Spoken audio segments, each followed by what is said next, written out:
hot dumpster garbage. And New Orleans kind of the same. They're inconsistent.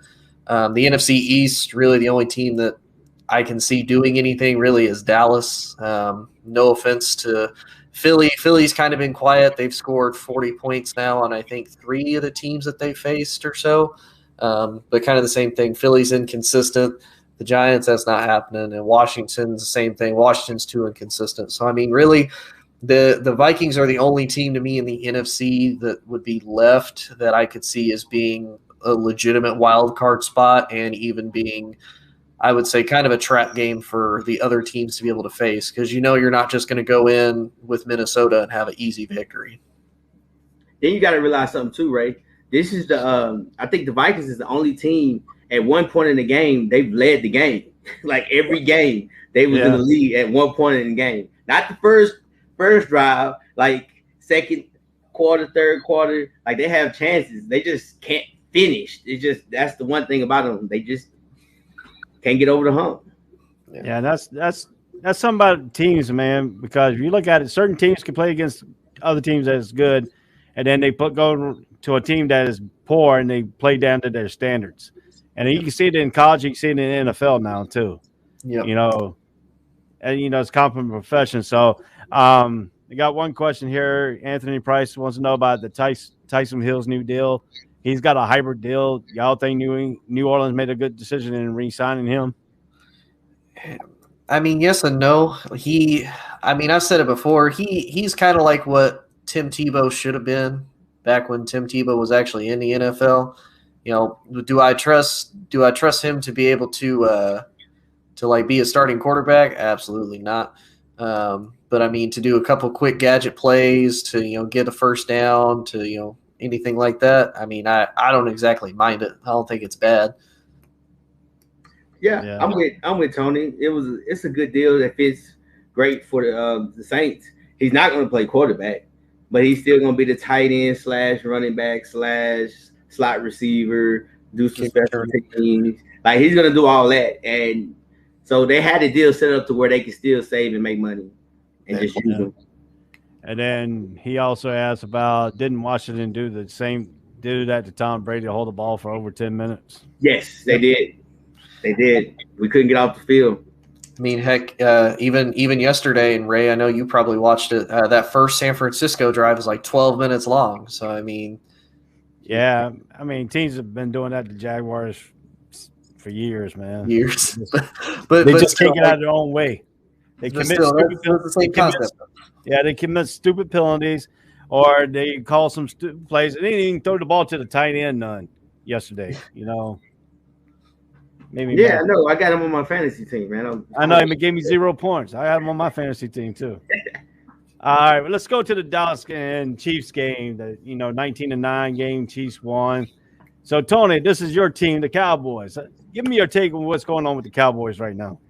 I'll be honest with you, Ray. This to me is pretty much what has happened since 2019. If you look at it, all the games Dallas has played, they've lost against teams that are either playoff teams or they've lost against teams that have winning records. The only team that they beat so far that has a winning record and is doing anything decent is the Chargers. I mean, that's really it. They lost to Tampa Bay. They beat the Giants. They beat the Eagles. They beat who else have they beaten? They just beaten like garbage teams. And it's November. It's still early. Dallas, to me, yesterday, I'm not going to try to make excuses. I don't think they planned well with the fact that they didn't have Amari Cooper. He's going to be out the next 2 games. Why they decided to move the kid, Terrence Steele, from right tackle over to left, even though Lael Collins is back, I don't know. Throw Lael Collins at left tackle. The kid was solid. Terrence Steele was solid at right tackle. So why they made that move, I don't know. I was happy they made the move at the left guard position because Connor Williams, my God, that man gets a penalty every flipping play for holding because the man is small, which is sad because I remember watching that dude at Texas as a tackle and he was solid, but as a guard, he's hot garbage. Dallas has completely strayed away from the run game, which to me has been part of the reason why they've struggled the last 2 out of 3 games is because they're not running the ball. Zeke has been hurt. Pollard's not doing it as well. The O-line has been kind of iffy. And you're trusting the ball in Dak's hands, which it'll either win you or lose you. And yesterday they didn't keep CeeDee Lamb in the slot. They tried to keep him on the outside with Noah Brown on the outside, wide receivers making drops. So to me, I think Dallas was ill prepared, as well as kind of like Coach alluded to. Kansas City has also started to figure themselves out, which is a big thing. And if you notice, a lot of the teams that Dallas has beaten, the other team that they have a win against is the Patriots. But for the most part, though, that was just mistakes on both teams. But the biggest way to beat Dallas is to just play man-to-man coverage. All the other teams that they play zone. They like to play the two safeties deep, and Dallas just beats them by throwing it over the middle, or they get the short yardage gain, or Dak, all he has to do is run the ball. So to me, again, Dallas is going to be one of those. Do I trust them to win the NFC East? Yes. Do I trust them to go far in the playoffs? No, because I don't think that with Mike McCarthy as a coach, with how undisciplined they are with as many penalties as they get and just kind of poor game management, I don't see this team going as far as they potentially could if they had a better coach. But that's just me. Well, we're talking about it, and Coach's been talking about it. Chiefs on a 4-game winning streak right now. Yep. So what has turned the Chiefs season around, Coach? Two people, Chris Johnson and Pat Mahomes. Defensively, they took Chris Johnson out of D end and put him back at D tackle, where that's his position. And so now you're causing a lot of more pressure up the middle because he's causing chaos. So you can't sit in the pocket. Like, they took advantage of him when he was on the end because you could do RPOs off of him because he's not used to playing in space. So that was the biggest thing defensively. And offensively, Pat Mahomes, he's taking what you give him. Because one thing about Pat Mahomes that he likes to do, and he's been doing this, like I said, I tell people all the time, he did it in high school because we played against him. He likes to throw deep. He launch it. And one thing about Pat Mahomes now, is it coach or owner Tony? Oh, it's both. Jerry Jones won't get out of his own damn way. I'll be honest, and that's been for years. And we've seen that in the fact that Jerry refuses to invest any type of money into the defense. Until recently, in the last 2 drafts, he decided to put some type of effort into it. But defensively, Dallas has been terrible for 10+ years. And yeah, I think Jerry just gets into his way. They pay above average money for average players that are decent at their positions. Tony, can I ask you this? Was the defense fault last night? Well, yesterday? No, defense actually played solid yesterday. I can't fault him too much on that one. I think the biggest issue for the Dallas Cowboys is when Amari Cooper was out, I automatically said they're going to lose this game. Because Amari Cooper is the one guy that can beat the one-on-one. Yep. He's the one guy that can beat him. Because when you take him out, now Lamb, he doesn't do what he does well because Lamb does all the drag across the middles and he throw the screens to him and everything else. So you have to move him to the outside, and you're going to put, I don't know his name, number 1. You got to put him because he's a slot guy. Yep. He's a slot guy. Gallup is only good for going vertical. He maybe can run a slant and he can run goals. But after that, now you put it to where, and you saw the game. Kansas City just said, we're just going to bang you. Yep. And we're going to stop the run. We're going to load the box up. So I think that put a lot of issues on the Cowboys and Dak. You couldn't run the ball. Your line is beat up. Yep. And it has over the years. But defensively, I've always said it. You're small at the D tackle spot. You got your 2 D ends. They were out. So then now your defensive player of the year, you got to move him at end, and now you take him out the middle so he can roam the field. So that's one of the biggest things about the Cowboys. I've said it. They'll win. They make it out of the first round. They'll lose second round because either they're gonna have to play the Rams or the Bucks in the second round, and they don't match well against them. And like I said, Pat Mahomes, I told people, man, from the beginning, he's gonna figure it out. That's what superstars do. And he figured out, hey, I'm gonna just check it down and let these guys run around. Mm-hmm. If you go play 2 faces over top, I'm gonna throw it short. Yeah, and I even told people beforehand too when they were trying to discredit the Chiefs. I was like, nah, it's early in the season. Patrick Mahomes got to learn. Even if he does, if this is a bad year for Patrick Mahomes, that's a great season for like 20 other franchises. So I mean, realistically, yeah, the Chiefs are getting it together. I think the run game, though, is still going to be a little bit of a weak point for them because I think if they do face a team like Tampa Bay again, that's going to really stretch that defense. And I think as far as like man coverage wise, because they're undisciplined in that secondary. Like Tyrann Mathieu never been that like super disciplined dude that ain't shy about getting a flag or anything like that. So I mean, but you gotta look at it. Who in the AFC really fear him? Because the Patriots don't have a receiver that's a threat. I mean, you have the Bills, Diggs, but you could double team Diggs and say, hey, I'm gonna force you to throw it on us. Yeah. I mean, that's the thing. They'll make it because no one in the AFC is really, really truly a threat that they can be like, oh my gosh.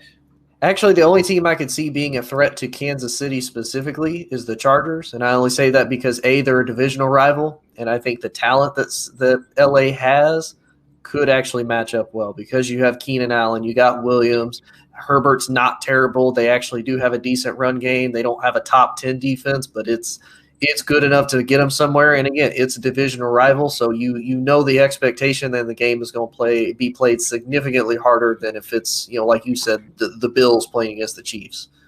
Yeah, I agree with you. That is the one team, but I said it from the beginning, man. They superstars, man. Chiefs is they're gonna be fine. Everybody, they get excited when they see a team lose and this and that. And then, especially in the playoffs, everything in the playoffs is about matchups. Yep. And a lot of teams don't. Chiefs been in the AFC. It's the Chargers. And there's not anybody else that's really a matchup nightmare for them because of what they do. To me, it looked like yesterday that Andy Reid took simplify his game plan in that ball game. So did he going forward? Will he simplify the game plan, just keep it where it's at right now instead of adding all these new nuance to the scheme that he did in the first 3 or 4 games? Because last 4 games he's been simplifying the play calls, and they've been producing a little bit more. Well, that's because it's because everybody defensively is simplified. They just keep 2 safeties. They ran either cover 4 or cover 2 the entire game. Because, again, like I said from the beginning, one thing about Pat Mahomes, if you go back, you look at him in high school, you look at him in college, he's a deep ball, I'm going to throw it over the top guy. He's been doing that his entire life. Now, for a change, he has to adjust himself to take the little hitch, to take the drag, or take the screen, or, the stop route, the small stuff. And that's always been the knock about Pat Mahomes. And that's why you got all them fast receivers, because he can throw 70 yards. Yeah, and I think, and we've kind of seen it with a lot of teams that have had success. You don't have to oversimplify it, but the simpler you make it, the better. I don't want to always bring it back to Dallas, but if you look at last year, if you heard any of the player interviews when they were talking about Mike Nolan's defense, they're like, it's complicated. You have too much stuff going on. You got too many players moving. You got too many people trying to do too many things at once. When you simplify it and you make things simple for the quarterback, for your receivers, for your players, it makes it so much easier to be able to execute because, okay, I don't have to worry about doing 10 extra different things. All I got to do, get the ball, run, get the first down. That's all I got to do. And I think with Andy Reid doing that, it's going to help Patrick Mahomes, and it's going to have to reduce. Because if you think about what was the big thing that he was struggling with when they were, losing all these games, he's having to ad lib and doing all this crazy stuff, in the middle of the play and in the middle of the game, and that's what was killing him. Now it's okay. We're going to do things, keep it simple, stupid, and we gonna make it work. Yeah, if you look at it this way, the Cowboys got a 3-game lead over the Eagles, Washington, and the Giants right now. So. Thank God for being in the NFC East. Man, that's all I gotta say. But if you look at it this way, the Eagles got a 2-game winning streak. Washington's got a 2-game winning streak. Giants coming in this game with 1-game winning streak. So that 1-game winning streak could lose tonight. So hey, but the one thing about it is NFC is garbage. But I will say they're gonna play each other hard. I will give them credit for that. Now they won't do anything in the playoffs, but they will play each other hard. And Cowboys, they're in the same boat as everybody else right now. They got to get healthy. And I said it. I mean, we've talked about it in the chat, and I truly, truly believe that when, especially with O-line, because of how they set up the CBA and then the line structure is going to be terrible because you don't practice you don't do all the practices that you get the chance to do like you used to because they need hours together. They need to communicate with each other. And that's the one knock in the NFL going forward. is the O-line play. Because everybody keeps saying O-line is trash on a lot of people's teams. Oh my gosh. And that it's because they don't practice. You gotta meet, you gotta spend time. You do stuff on Zoom now. Oh, and that's the one group that needs to be together more than anything. Because like I said, receivers and quarterbacks, we're fine. You can say, hey, we're gonna work the hitch route, we can work the comeback route, we can work the stop. Same as a DB. I can just do drill work and do that. Linebackers, same as D lineman. I can just work my hands, rips. But as a line, 5 guys have to be able to be on the same page and understand the stunts and everything else. Well, just like you said, tackle. You said, like you said, they're on Zoom and stuff like that. But tackling, you still got to work on your tackling, and that's a big factor in some of these games too. Break missed tackles here and there. You can tell they're not practicing tackling, the way they're wrapping up and all that other stuff. Well, and Coach, you tell me what you think of it since you actually coach football. What's the old phrase? Iron sharpens iron. Like you look at some of the teams that have good defenses, they typically also have good O lines because if you have a good defense, that O line has to be able to play to that type of a defense. So you take a team like Dallas. Dallas's defense, their pass rush, not good. You can name a mess of other teams that they don't have great defenses. Tampa Bay, for example, look at last year. They had one of the best defenses and one of the best offensive lines because iron sharpens iron. Those teams got to go. The same team has to go against itself every day in practice. Yeah, and I agree with you. You perfect example, like you said, you can take the Rams. They're going to be physical up front. Yep. And that's what the Rams want to do, offense and defense. Yep. I mean, and then you look at the Cowboys. D-line is on speed. Yep. They're built on speed. They're going to run around you. And I've said it over and over again. They're small at the D tackle spot. And when you're small at the D tackle spot and you got small linebackers that's fast and quick, they're not going to make any tackles. Yeah. Nope. That's the biggest issue for them. And that's true because look at Josh Allen. He can run around Buffalo Bills and he comes the next game and gets freaking blocked and can't get around the big tackles, and San Francisco just had a field day with our defense and stuff like that. So, to me, I think our problem is more like we have a college coach, don't know the NFL system, and we still running some college rinky-dink plays, So. And I ain't gonna lie, Ray. I never liked Urban Meyer's his coaching staff hires, and I saw a lot of things here of lately that most of that coaching staff Urban Meyer said is going to be gone because he is not like how Trevor Lawrence isn't progressing with him. Doesn't like how the wide receivers or the running back is progressing either. Well, look at the offensive coordinator is Darrell Bevell. What has he done in the past? He messed up Russell Wilson when he was up in Seattle. Yep. To me, I think he's just we don't have anything. And what hurt us really was Tom Coughlin coming back in 2017 and messing up our defense and all that stuff. Jalen Ramsey probably would still been here if he wasn't here. Because that's who gave him all this bad raps, and that's what all these bad moves were made. And it just made here all the people in Jaguar land, disgruntled. Well, do you think it's because Tom Coughlin's that old school defensive mind, and obviously Jalen Ramsey's kind of that new breed of player that's like, nah, I'm going to be more outspoken. Like, I know I'm good, but, I'm not really going to listen to what you got. The problem with Tom Coughlin is he don't want you to be late. He tell you to show up 5. He tell you to show up at a certain time. You got to show up 10 minutes early. That's his time. It's called Coughlin time. If you're late, he's just gonna. Even though you show up 5 minutes before, he wants you to be 10 minutes early for some reason. I don't understand that, but and Jalen Ramsey went back at him, so that's what messed up the Jaguars here. Let's move right along here. Let's talk about the LeBron's suspension and Stewart's suspension here for Detroit Pistons from the ball game.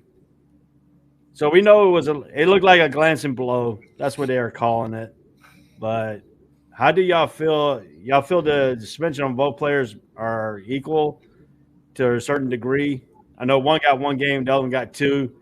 We've been talking about it in the chat that Stewart should have got at least 4. LeBron should have got at least the 1 game or 2. I think LeBron should have got 2, and I think Stewart should have got 4. That's just my opinion. Now, I agree with you. I said it from the beginning. LeBron hit him. If it was by accident or whatever, boom. They got to do it because they're trying to stop all that stuff from happening. So, and it's LeBron James, so you don't want everybody to say, oh, they're showing favoritism and all that crap.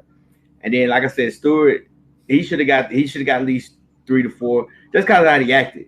I think he went way overboard. Right. So I agree with it, and I think it's hey, it's fine. I mean, go ahead, Tony. Yeah, I mean, I can kind of agree. I don't know. To me, at the same time, too, like I look at it at the fact that y'all are both professionals, and I get it. It is a game, is emotions run into it. This is his livelihood. Is a disrespect thing too. But to me, and I said this in the chat because I hate this phrase with a burning passion.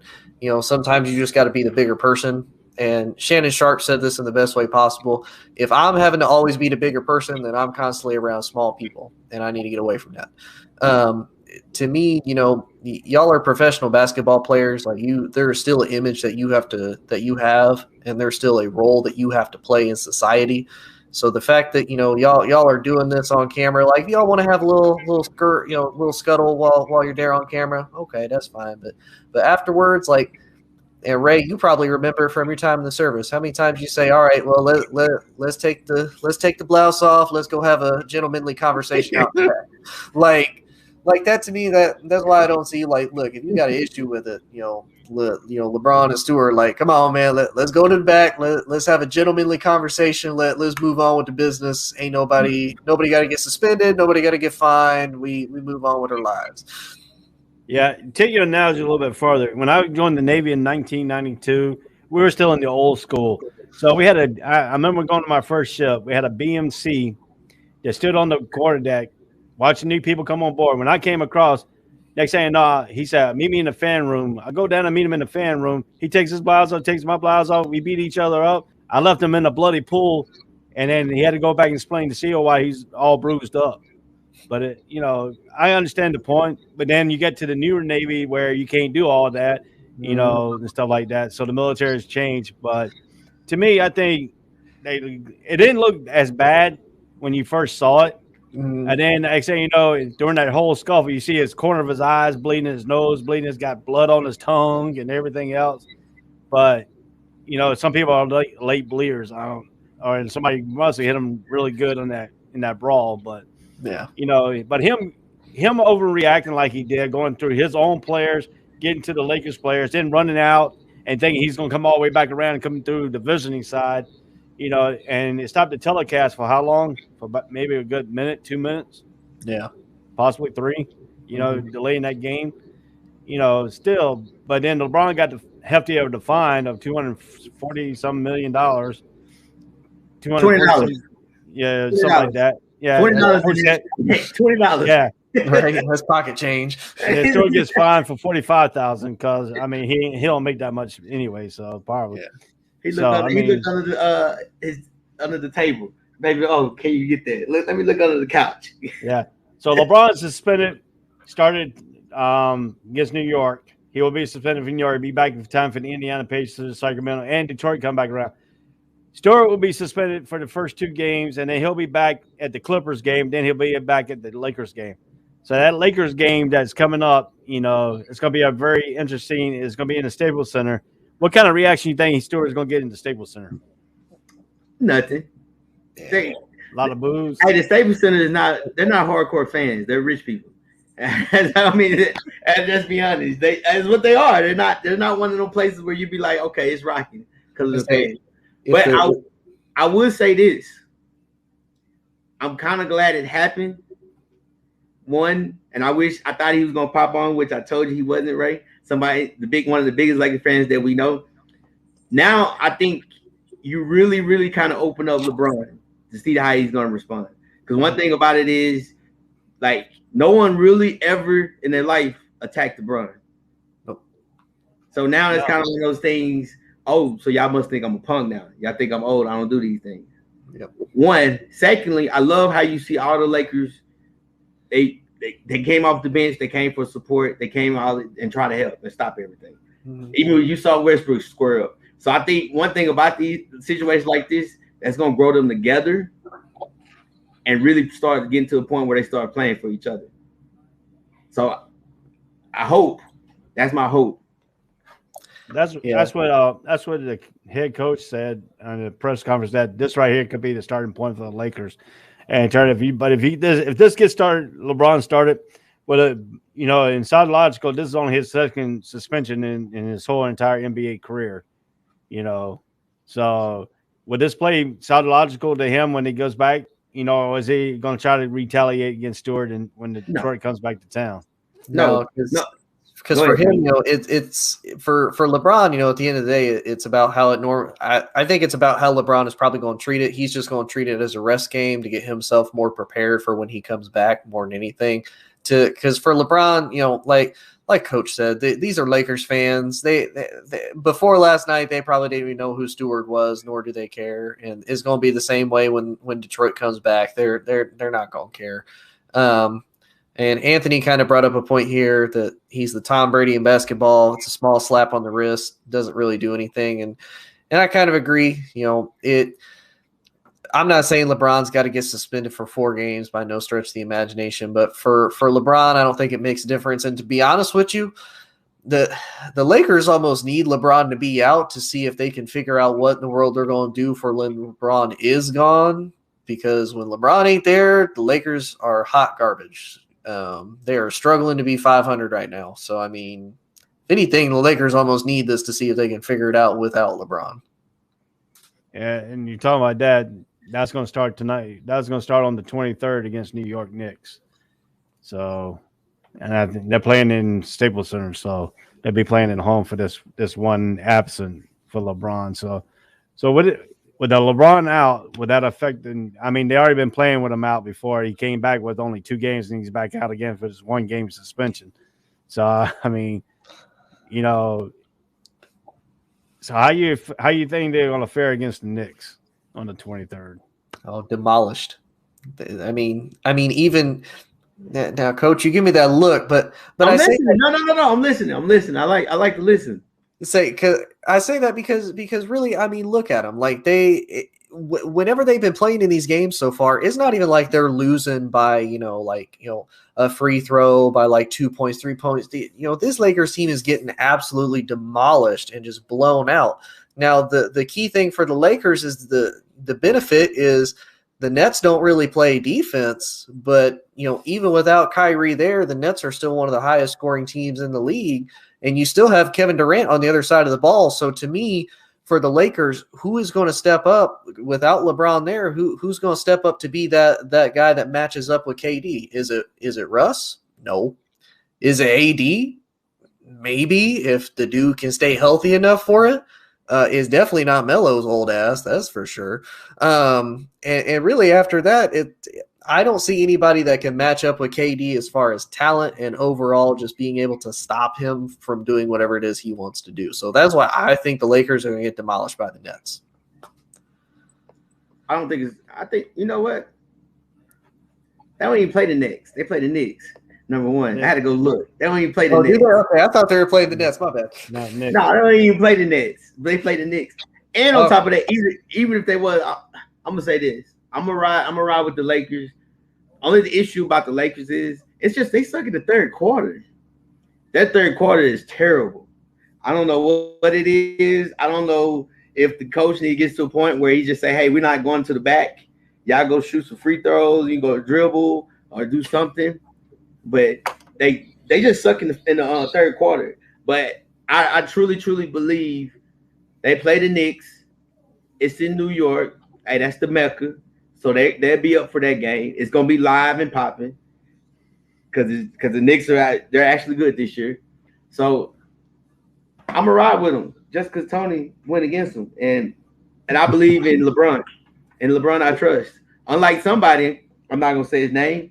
I'm gonna ride with him, and I'm not gonna let you bother me over because no one talks about basketball but us in November.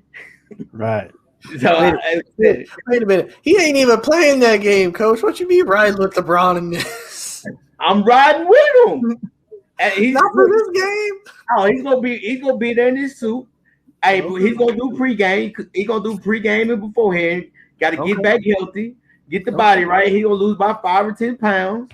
Okay. What 5 or 10 pounds? Coach, 5 or 10 pounds. He's gonna be stretching, trying to get that ankle durability back. Oh yeah, I'm riding with him. Because one thing about it, we can sit here, we can say all these things. They're gonna make the playoffs. Yeah, for sure. That's the most important thing. They want to make the playoffs. Once they make the playoffs, and they're healthy, like a healthy LeBron, come on, man. We can say what we want. Well, here's my question, Coach. Like, and I'm trying to be as realistic as I can. Do you see the Lakers being anywhere between the 5th seed and below, or do you see them kind of having a struggle, like being a play-in tournament game and then moving forward into the playoffs, like kind of like they did last year, because they were struggling last year too. I see them 4th, 5th seed. 4th, 5th, okay. I see them in the middle of the pack. Okay. One thing about it is, and I say that because again, it's still early. Because if we sit here, we look at it, they're 9-9. Mm-hmm. If they go on a 9-game winning streak, they're 18-9. Right. And look, I guess like 18-9, and then lose one. 18-10. Okay, let's go. Let's win 6 in a row. Like I think once by February, because we see the times and times again at the beginning of the season, we were like, man, these teams is balling. But then when February hits, it's like, man, what happened to some of these teams? Right. Like, so I just think for their sake, they're still trying to figure everything out. And one thing about Frank Vogel, he's a defensive guy, and right now his defense sucks. Yeah. And he needs. I don't know who's on the staff that's really truly like an offensive minded guy. Because one or two things, we got to get something going offensively, doing some stuff, or we got to get better on defense. But we all know when the playoffs hit, scoring goes down anyway because it becomes a half-court game. Yeah. Right. And I ain't even gonna lie, Coach. I'll be honest with you. When I first saw the Lakers and I saw everybody that they were putting up, not only was I mentioning the fact that they're the AARP club, which is why I think they fall after the third quarter. They get old and tired. I'll be honest with you. No, like I didn't expect them to play a lot of defense. Like even with everybody that they have, I expected each big money star, right? They got the 5. You got LeBron, you got Russ, you got AD, you got Melo, you got Rondo, you got all of them. I expected them to each, even if you get 15, 20 points each, that's 100 points between the group. Like, and that to me is where I'm probably the most disappointed. Like if you want to kind of copy what the Nets did last year and just don't play defense but outscore everybody, that's one thing. But that to me is kind of what has been so disappointing, is the fact that this team can't even do that. Like I can't even go to a guy and be like, hey man, give me like 15 points and then come back to me. But I think a lot of it is, and like I said, I haven't really watched too many of the Lakers games. I just look more at the box score. I look at shooting percentage, rebounding, who they played against, third quarter scoring. And from the looks of it, Anthony Davis is honestly, truthfully, he's a soft guy. He doesn't he's very, very soft. He has to get in the blocks. He needs to win. He needs to have a double-double. That means 10 plus points, 10 rebounds. And I don't think he does that because he doesn't like that physical. He don't like being physical. He's a finesse basketball player. But again, it's still one of those things you have to find a place to put all of them together and figure out how can they work. Westbrook is playing different than what he usually played because he's been playing like this his entire career, but he wants to win. Anthony Davis, he's soft, but you're trying to figure out what's his best attributes. And that's more so you needing LeBron because LeBron can control all that. But I'm gonna say this: you got to rebound. Like one thing you see times, even I watched the Celtics game. They played good defense, but they couldn't get a rebound to save their life. The leading rebounder was six rebounds. Yeah, and I think that was with Westbrook. Right. You talking about a guard? Like I think that's one of the biggest issues for them. You have to be able to at least rebound. Because even if we just give you one shot, we know you're gonna get this one shot. You better make sure it counts. Yeah. Yeah. And then let's finish this up here. Let's say I took this. The last question is Alabama Crimson Tide. If they get past the Auburn team this weekend, the next is the SEC championship. They lose at Georgia. Are they out of the championship? They should be. They should be. That's 2 losses. Name another college football team that deserves to be in there with 2 losses. Well, the problem we have is the ACC is going to be limited because their teams are, not even in the top 10 now. So, I mean, and Clemson's had a bad year. Clemson could win the ACC, or Wake Forest could win if they beat Boston College. But the ACC is eliminated. Now you got the SEC and you got the Big Ten and the SEC championship. Then you're gonna have Cincinnati in there as one team, with Notre Dame fill in there if Alabama falls out. It depends. To me, I think it depends on the score. Yep. I think if Georgia goes down and kick a game-winning field goal to win the game, then I'm like, I think they're number 4. Because do we really want to see Notre Dame again? No. Like you saw Notre Dame's not better than Alabama. It's not better than Georgia, and it sure is not better. It's not better than Ohio State right now. So I think that's the one thing unless you want to say better than Cincy. And but Notre Dame lost to Cincy too, though, and they lost to Cincy at Notre Dame. Yeah. So now, do you really put them in that category? So who else? Like, if you really think about it, the top 10, who else is like, okay, they can compete with these 4 teams? Probably nobody now since Oregon lost. Oregon only competed with Ohio State, but then they lost to Utah. Yeah, so that put them really in bad shape. Now the question is, too, in the SEC game, we haven't seen Davis for Georgia be double teamed and be effectively double teamed because he's broken every double team he's played. Does Alabama have anybody who can block him? I don't know. To me, no, because to me, I'm not gonna lie. This Alabama team is number 2. Am I ever going to discredit Alabama? No, but to me, this isn't the same Alabama team that I've been used to seeing. Like they don't have any players that really stand out to me like they have in years past. Like you don't have 4 first-round picks at wide receiver. You don't have a number 1 first-round pick at running back, or really even at quarterback. I mean, Young's not bad by no means. I know, Coach. He got like 30. He got like 30 touchdowns, like 3 interceptions. He not. So bad. You mean? Hold on. So you think what's name's better than him? Who's that? Stroud? Huh? Who? Stroud for Ohio State? No, the quarterback from last year. That's at New England right now. Oh, Jones? Yes. I say Jones is not because no because you got again, this is why I discredit Alabama quarterbacks, because again, you had 4 first-round wide receiver talent. Literally your first 4, your depth chart, your fourth dude is a first-round talent on any other team, and it showed in the NFL. Jerry Jeudy, Henry Ruggs, Jalen Waddle, who's that? Oh, Devontae Smith. Like you were throwing to all them dudes. Like you can't be a bad quarterback having all 4 of them dudes in your lineup. So what do they have right now at receiver? Who, Young? Oh, nobody that I know of. He is a top 3 draft pick next year. Top 3 Coach. Quarterback. No. Quarterback. You can say what you no. Because one thing about him, he actually can run the ball. He can actually move, but he chooses not to. He looks to throw the ball. And you can say what you want. He's better. You said it automatically that he's already better than that guy in New England. He was he got drafted 14, 15? And at one point he was talking about getting drafted top 5. Come on, man. Don't sleep. Hey.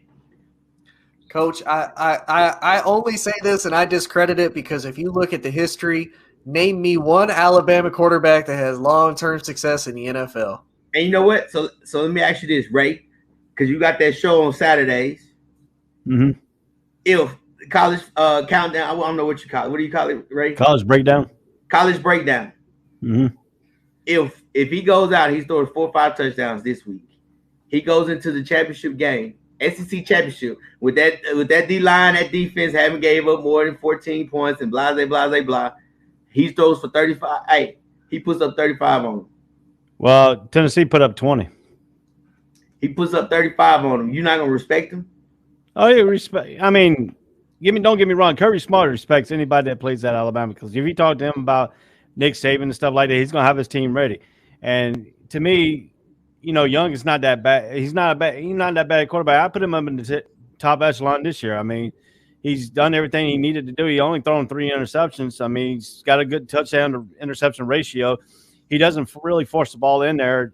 You know, at the sometime that Texas A&M game, he forced a little bit more throws than he did before. But I think it's because he's playing back in Texas. So I mean, you know, in that capability of bringing front of the home crowd, trying to show what he could do in that game. But I mean, if you look at it, Alabama's been in every game, you know, possibly, you know, that Arkansas game, you know, some of the Arkansas fans I've seen around on Twitter when I was doing my, you know, analysis on my breakdown show.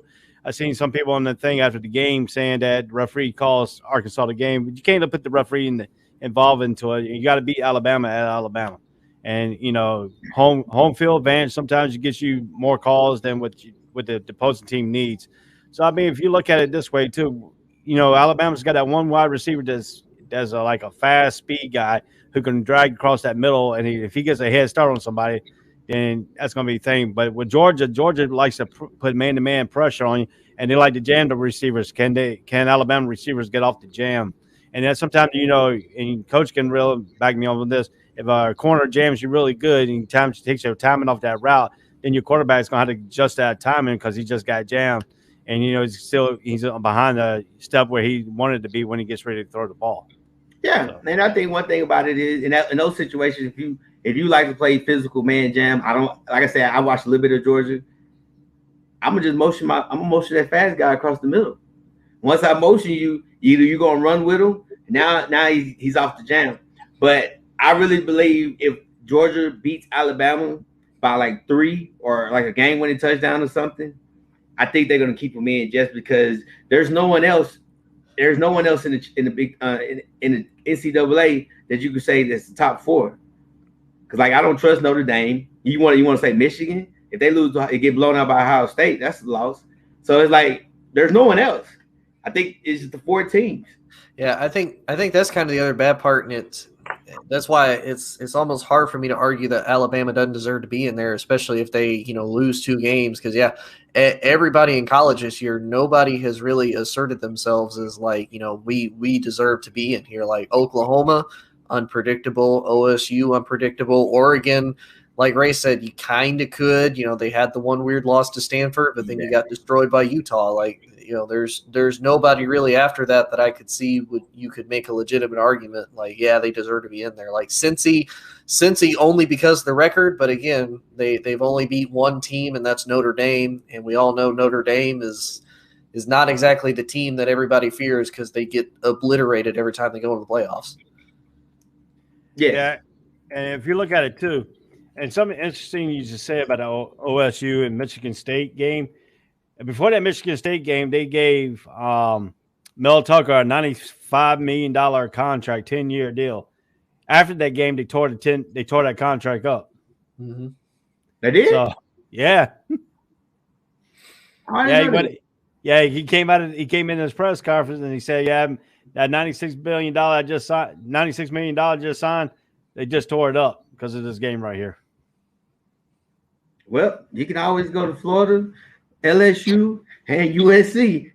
But on the LSU part, they just offered Lincoln Riley $95 million 10-year deal. Will Lincoln Riley take that deal? Nah, he's a guy down there in Oklahoma. He owns the Big 12 until they go to the SEC. Nah, he's not gonna take it. So, all right, we got one last bring it. Go ahead, Coach. What's your last bring it? Pretty much, man. Everybody have a great Thanksgiving. Enjoy the games, eat, and have fun. That's it. I mean, I had nothing special. You, Tony? Yeah, everybody enjoy your Thanksgiving. To my Lions fans, I'm gonna apologize ahead of time because once again, it's gonna be another rough Thanksgiving for y'all because it's the Lions. Jared Goff is your quarterback. Whether he's starting or not, it's still gonna be a rough game for y'all. So I'm gonna be praying for my Lions fans. Hopefully y'all win and have a good Thanksgiving, but I'm afraid that is gonna be another bad year. Yeah.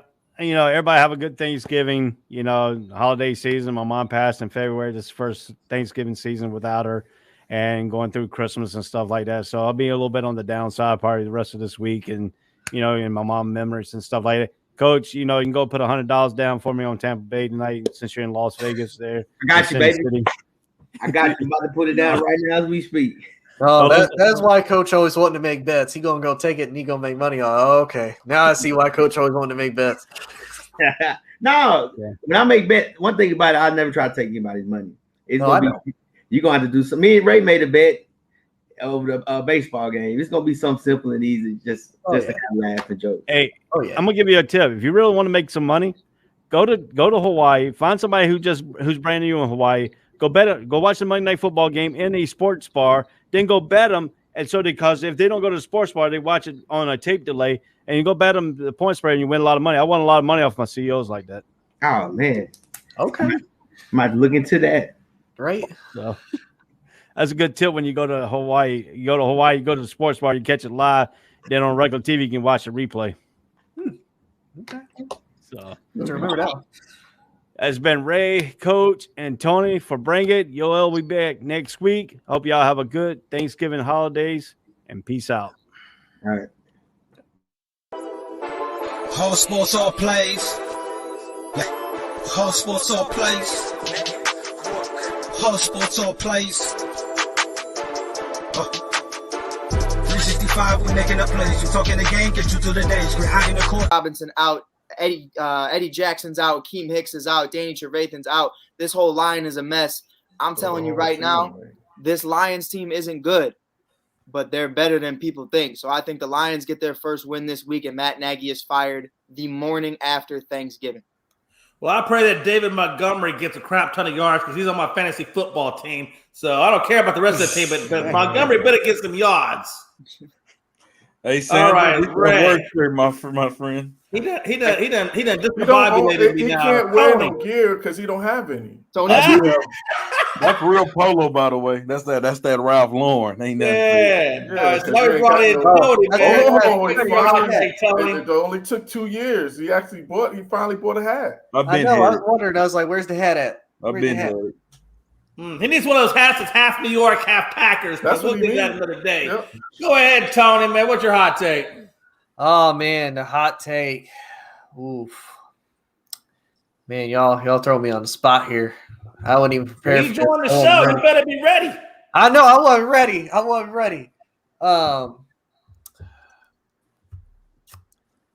Actually, I do have a hot take. You know what? I lied. I do have a hot take. If Tom Brady is done after this year, Russell Wilson is a new Tampa Bay Buccaneer.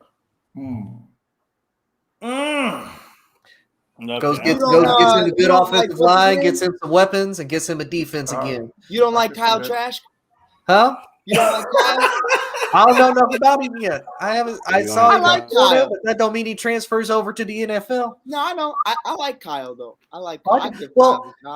And plus, really, it's a benefit for him. He gets to learn under the quote, the GOAT, and then he gets to learn under Russell Wilson. So, I mean, really, it's a win-win for him. I'm with that. Sandra, I could have told you that. He didn't. Relax. Long way to go, my man. Relax. Kenny, don't fall for that hype. I just know if Saquon Barkley's going, Freddie, Ravens. Oh, Let's do it. That would be nuts. All right, Mr. Ray, I think you're the last one to give a hot take. I got to give mine too. But go ahead, Ray. My bad, Kenny. Well, he discombobulated when we rotated around. Let's go Kenny first, and then Ray will wrap it. Yeah, I'll keep it quick. I'll just piggyback on Mike. I think this is the last year that the Detroit Lions is going to be on Thanksgiving. Yeah,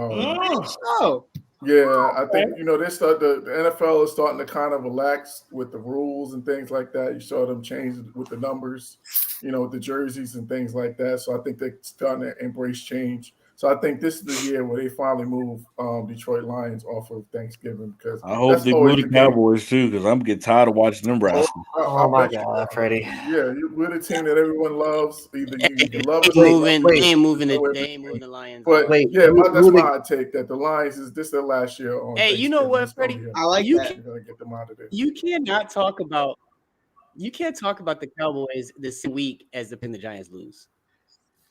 Yes, I can. And the Why can't Packers I? already No, lost. Jay, He's Why got can't I? no we leg found to this out stand last on. week.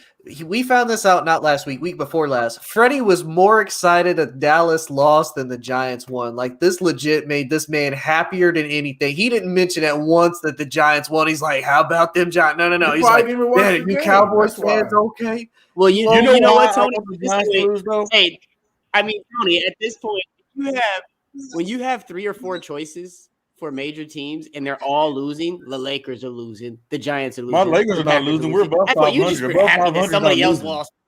I beat you.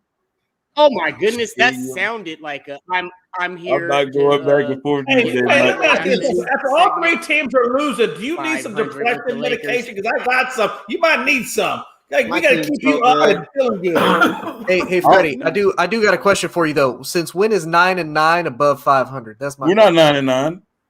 You want to check the standings right now? Well, I know one game specifically that they lost. Oh, Oh, we know if These you are want to Freddie come on here facts. These are bragging. Freddie Hey, facts. check them standings, Freddie. You let me know when 9-9 is above 500. You let me Well, know. I just want to talk about. I just want to talk about Ray's drip right We're a now. 500 Ray's a team, little that's all that drippy today. matters. I seen that. Okay. I seen that, Ray. Ray flexing on me right now. I'm gonna put my. Can chain Ray away. give his hot take instead of y'all jumping on me? Let me put my. Chain Hey, we away. got to get past these hot takes, or we ain't never going to get through this show. Ray, what's your hot take?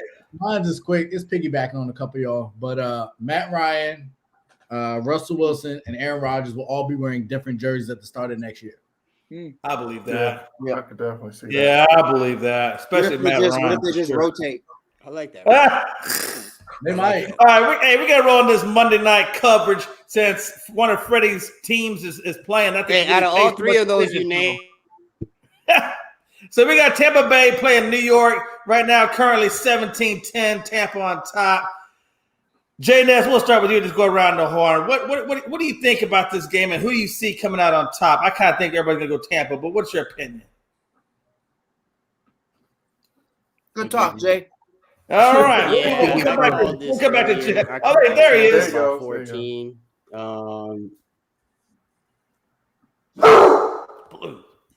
Yeah, I'm lagging a little bit, y'all. It's the little stream yard. All right, we'll roll bear over with to me a Tony little and come bit. There's a back. little delay. But I got Tampa 14. Can you hear me now? Okay. You still cutting in and out, buddy. Let's let Tony go first while Jay gets his connection going. Yeah. So I'm be honest. I don't really expect this to be a close game.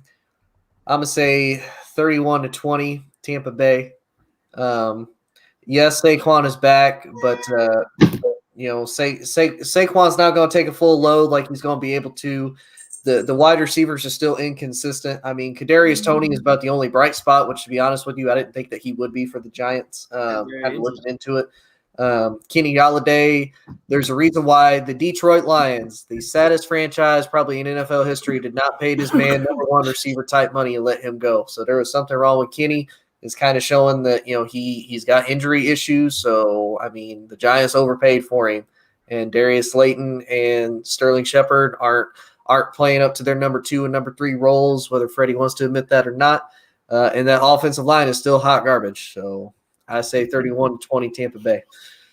I'll tell you, it is good to see Saquon Barkley and the security blanket Gronkowski playing tonight after coming off those injuries. So it's good to see those guys back. Matter of fact, Gronkowski's got 3 for 45. I haven't seen Saquon's stats yet, but Gronk is actually doing some contributions there. Freddie, what's your take on this Monday Night Football? It feels good, to hear when Tony talks, he debates that he points out me in his debate. I feel much love for you, Tony, how much respect you got for me. And how much you look up to me when you debate sports. So that's much love. 100%, buddy. But as when I'm watching this game, this is not a game that Tampa is not running away from the Giants. The Giants are playing decent defense. They're steady making decent moves on the offensive end. But at the end of the day, this first half don't mean anything to me. It's all what matters. What happened in the second half? Will you get stops on third down? How will you bring pressure to Tom Brady? Will you allow Tom Brady to get whatever he wants? Or will the Giants' offense go stale? That's all what it depends to me in the second half. Hey, we played them last year. It was a close game. I expect the same thing. Play them a close game this year. This defense to make plays. But I do expect the Tampa Bay Buccaneers to pull out with 3 minutes left in the game. Tom Brady going to drive and touchdown win the game. All right, real quick. So Barkley's got 3 attempts for 10 yards and 1 reception for 5. So Barkley ain't really doing a whole heck of a lot. He's averaging about 3.3 yards. I guess we'll have to wait and see the further in the game if he actually can make some contributions, Freddie. Mike Hughes, what's your opinion on Monday Night Football game? They're chilling. The Tampa's just chilling, just kind of getting their feet back under them with Gronk getting back instilled in the offense. I don't really see this as a very serious game.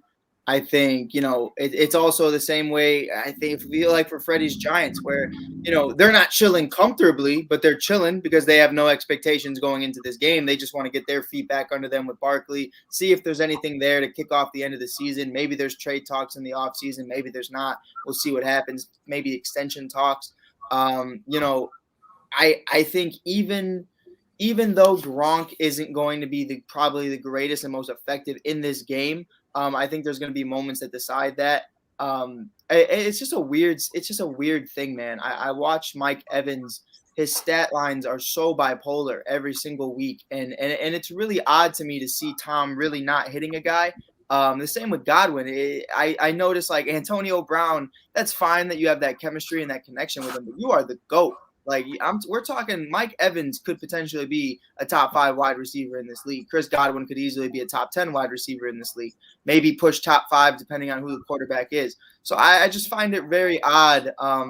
I get he spreads out the ball, but I mean with Antonio being out and that vaccination question mark that we haven't even really talked about yet, because I don't know how true that is. But with Gronk being out and all these guys being out, I just haven't seen consistency from Tom, and I'd like to see that a little bit more tonight. I'd really like him to just make sure, because no offense, Freddie, but that secondary for the Giants isn't the greatest, especially going after guys like Mike Evans and Godwin and Gronk. So I'd really like to see just a little bit more consistency. I think it's going to be a blowout. I think Tampa definitely does hang on. But I mean, hey, if the Giants can keep it close, we don't do moral victories, but it's definitely something to look forward to in the future to say, again, Tony made a great point. It's my final point.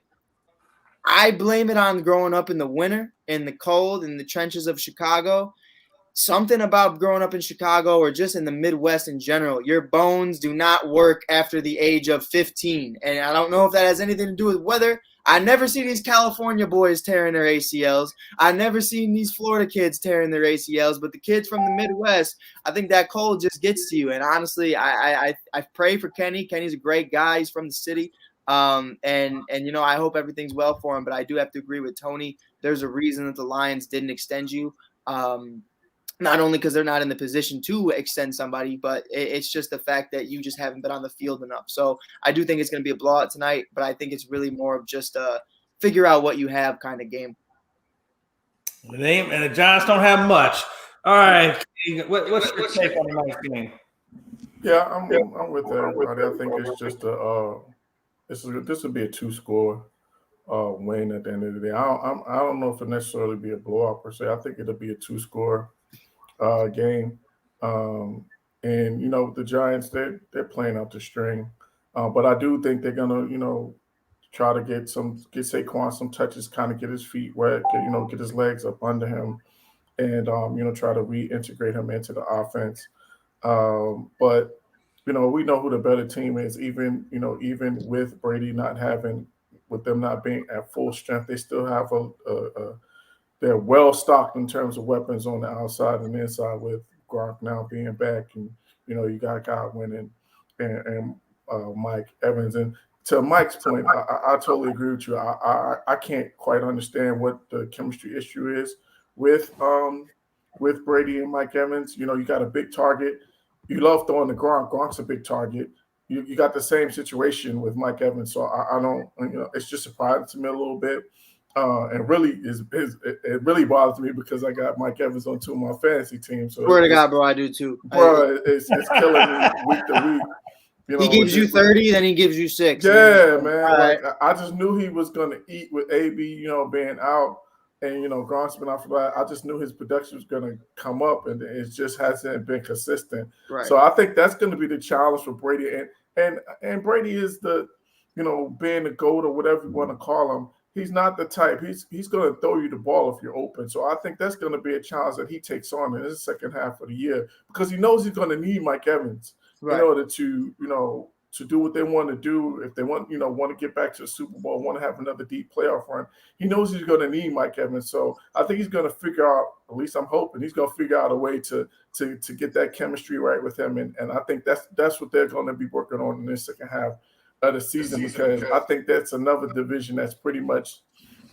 in the bag because the Saints are starting to, fall off and the Panthers are kind of up and down. So I think that division is pretty much in the bag for them. So I don't think they're just getting in playoff mode. Yeah, and speaking of Mike Evans, he just ran for like 40 yards. So that's what I'm talking about. Yeah, I just saw that. Thank God. He probably could have got to the house if he hadn't stepped out of bounds. All right, Ray, what's your thoughts? I'm similar to most people. I got the Bucs winning. I think they'll win by at least 10. I think their defense will allow the Giants to stay in the game. I think we've talked about it. Y'all kind of danced around it. I think the key we're saying is that Saquon's overrated and has been overrated.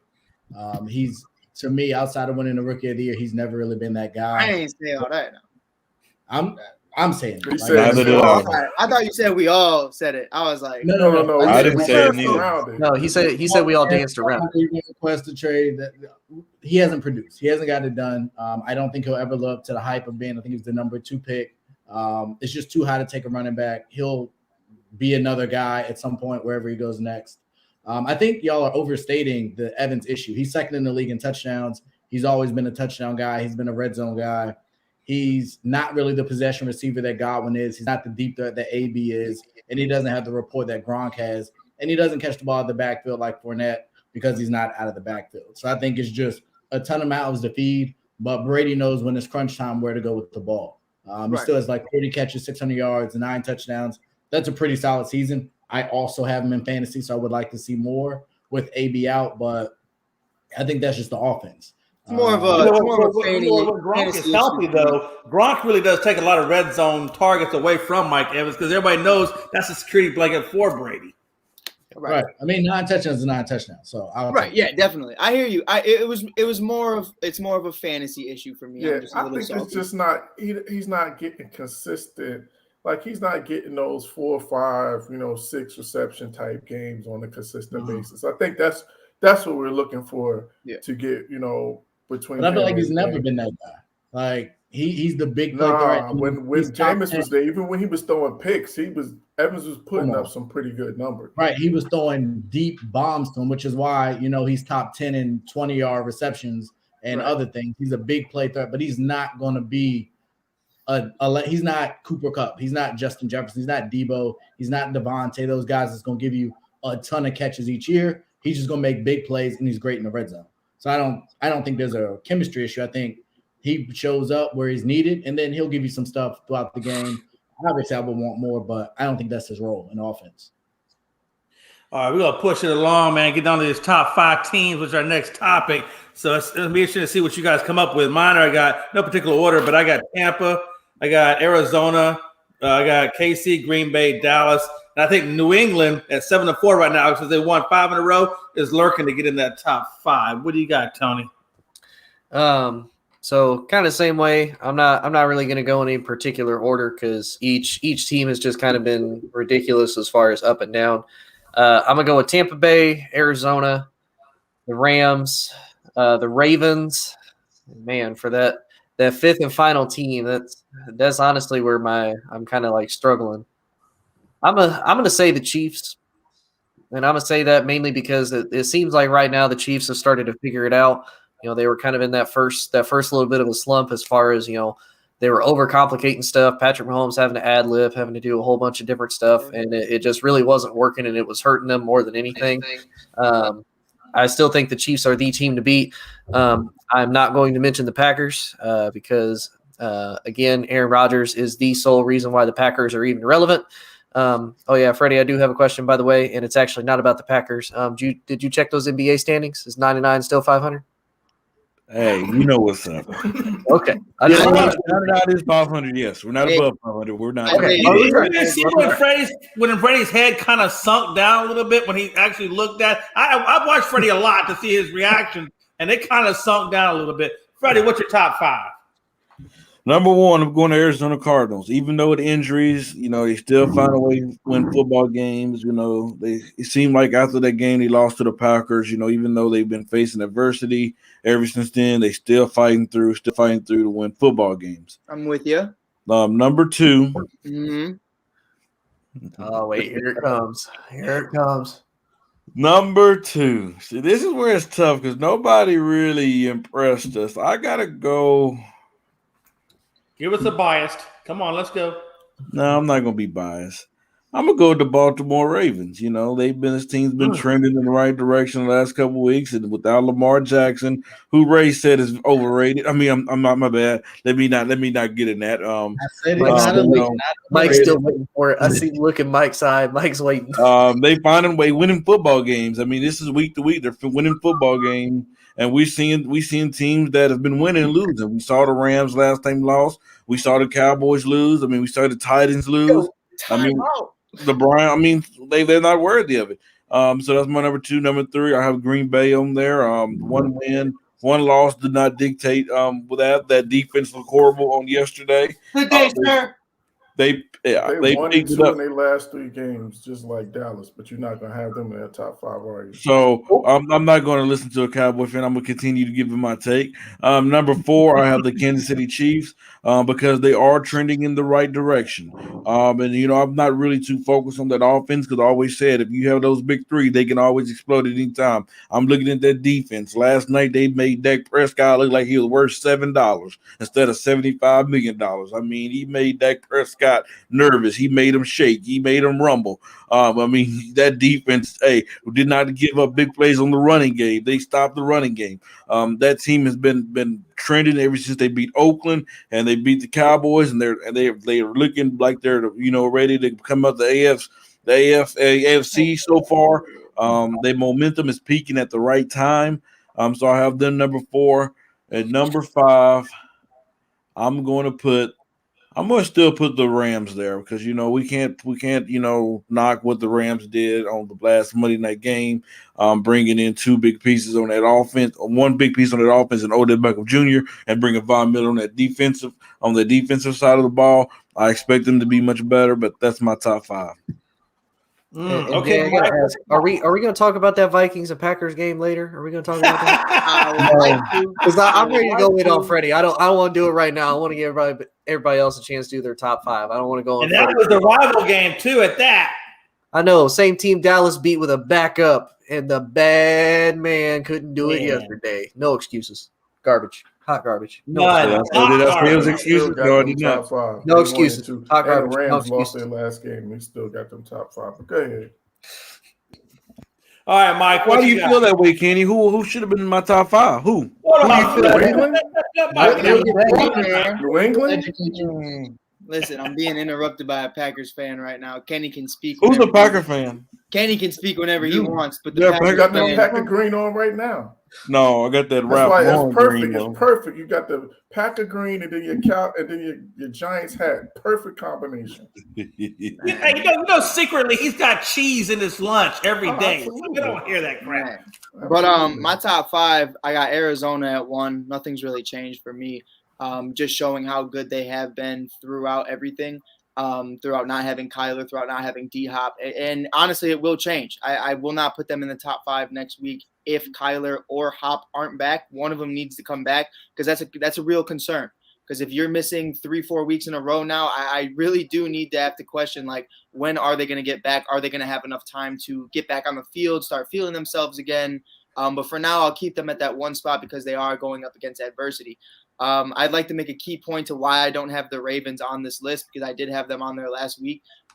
It's a great win. It was a great win. Bears choked in the last 30 seconds. I left to take a shower because I thought, all right, Bears got the lead. There's 30 seconds left. We got the dub. Came back downstairs, and I literally went right back up and took another shower because I felt disgusting. But it wasn't a great win, and that's why I took the Ravens off. I understand Lamar Jackson wasn't there. But if Freddie would let me speak, it's not like you beat the monsters of the Midway. Khalil Mack out, Justin Fields out, Allen Robinson out, Eddie Jackson, Akeem Hicks, Danny Trevathan all out. So, I mean, I felt like if we're being real here, the playing level was even. Like the Bears only have a defense and all the Ravens really have is Lamar Jackson. So both were neutralized. It really was just a crappy game, and it was whoever won, and there really wasn't anything to take off of that. So I would have had the Ravens there, but I can't because I just feel like the Bucs are playing good ball. So I got the Bucs at 2. I'll leave it at that. I feel like you still have one of the best rosters in all of football. Their defense is looking a lot better than it did at the beginning of the year. It's kind of coming to full strength. They're slowly bringing guys back in. At 3, I'll put the Rams for now because with a bye week, Kenny, I'm sorry, but with a bye week, I feel like I can't discredit you for having a bye week. I can't. And bringing in Odell, I'd still like to see what it's like having another week. I'd like to see what that's really like. Now, this week, it could change. If Odell doesn't look good by this week or at least somewhat a part of this offense, that's definitely a conversation we can have. I know I pissed off Ray with that one, so I am sorry. But just know I am not sold on them. I just want to see what happens because to me, it's a big part of Aaron Donald and this defense giving up 38 points to the 49ers. So that's a big part to me. Matthew Stafford threw pick sixes back-to-back games. They're slowly coming off my list. That's why I have them at 3. At 4, Tony, Kenny, I got you. Cowboys, I got them. I don't care if CD's out. I got the Cowboys. They're clicking at the right time. They're doing their thing. And honestly, how you turning your face up and you got the Packers in your top 5? Ready. Because he said he peaking at the right time. Y'all peaking at the right time. They're doing their thing. No, they're not. Like, no, they're not. Wow. But anyway, because they lost to the Denver Broncos. You lost to Kirk Cousins. Please be quiet. Right now. I'm not a Broncos fan. I'm just like the Cowboys in the last 2 games. What are you talking about?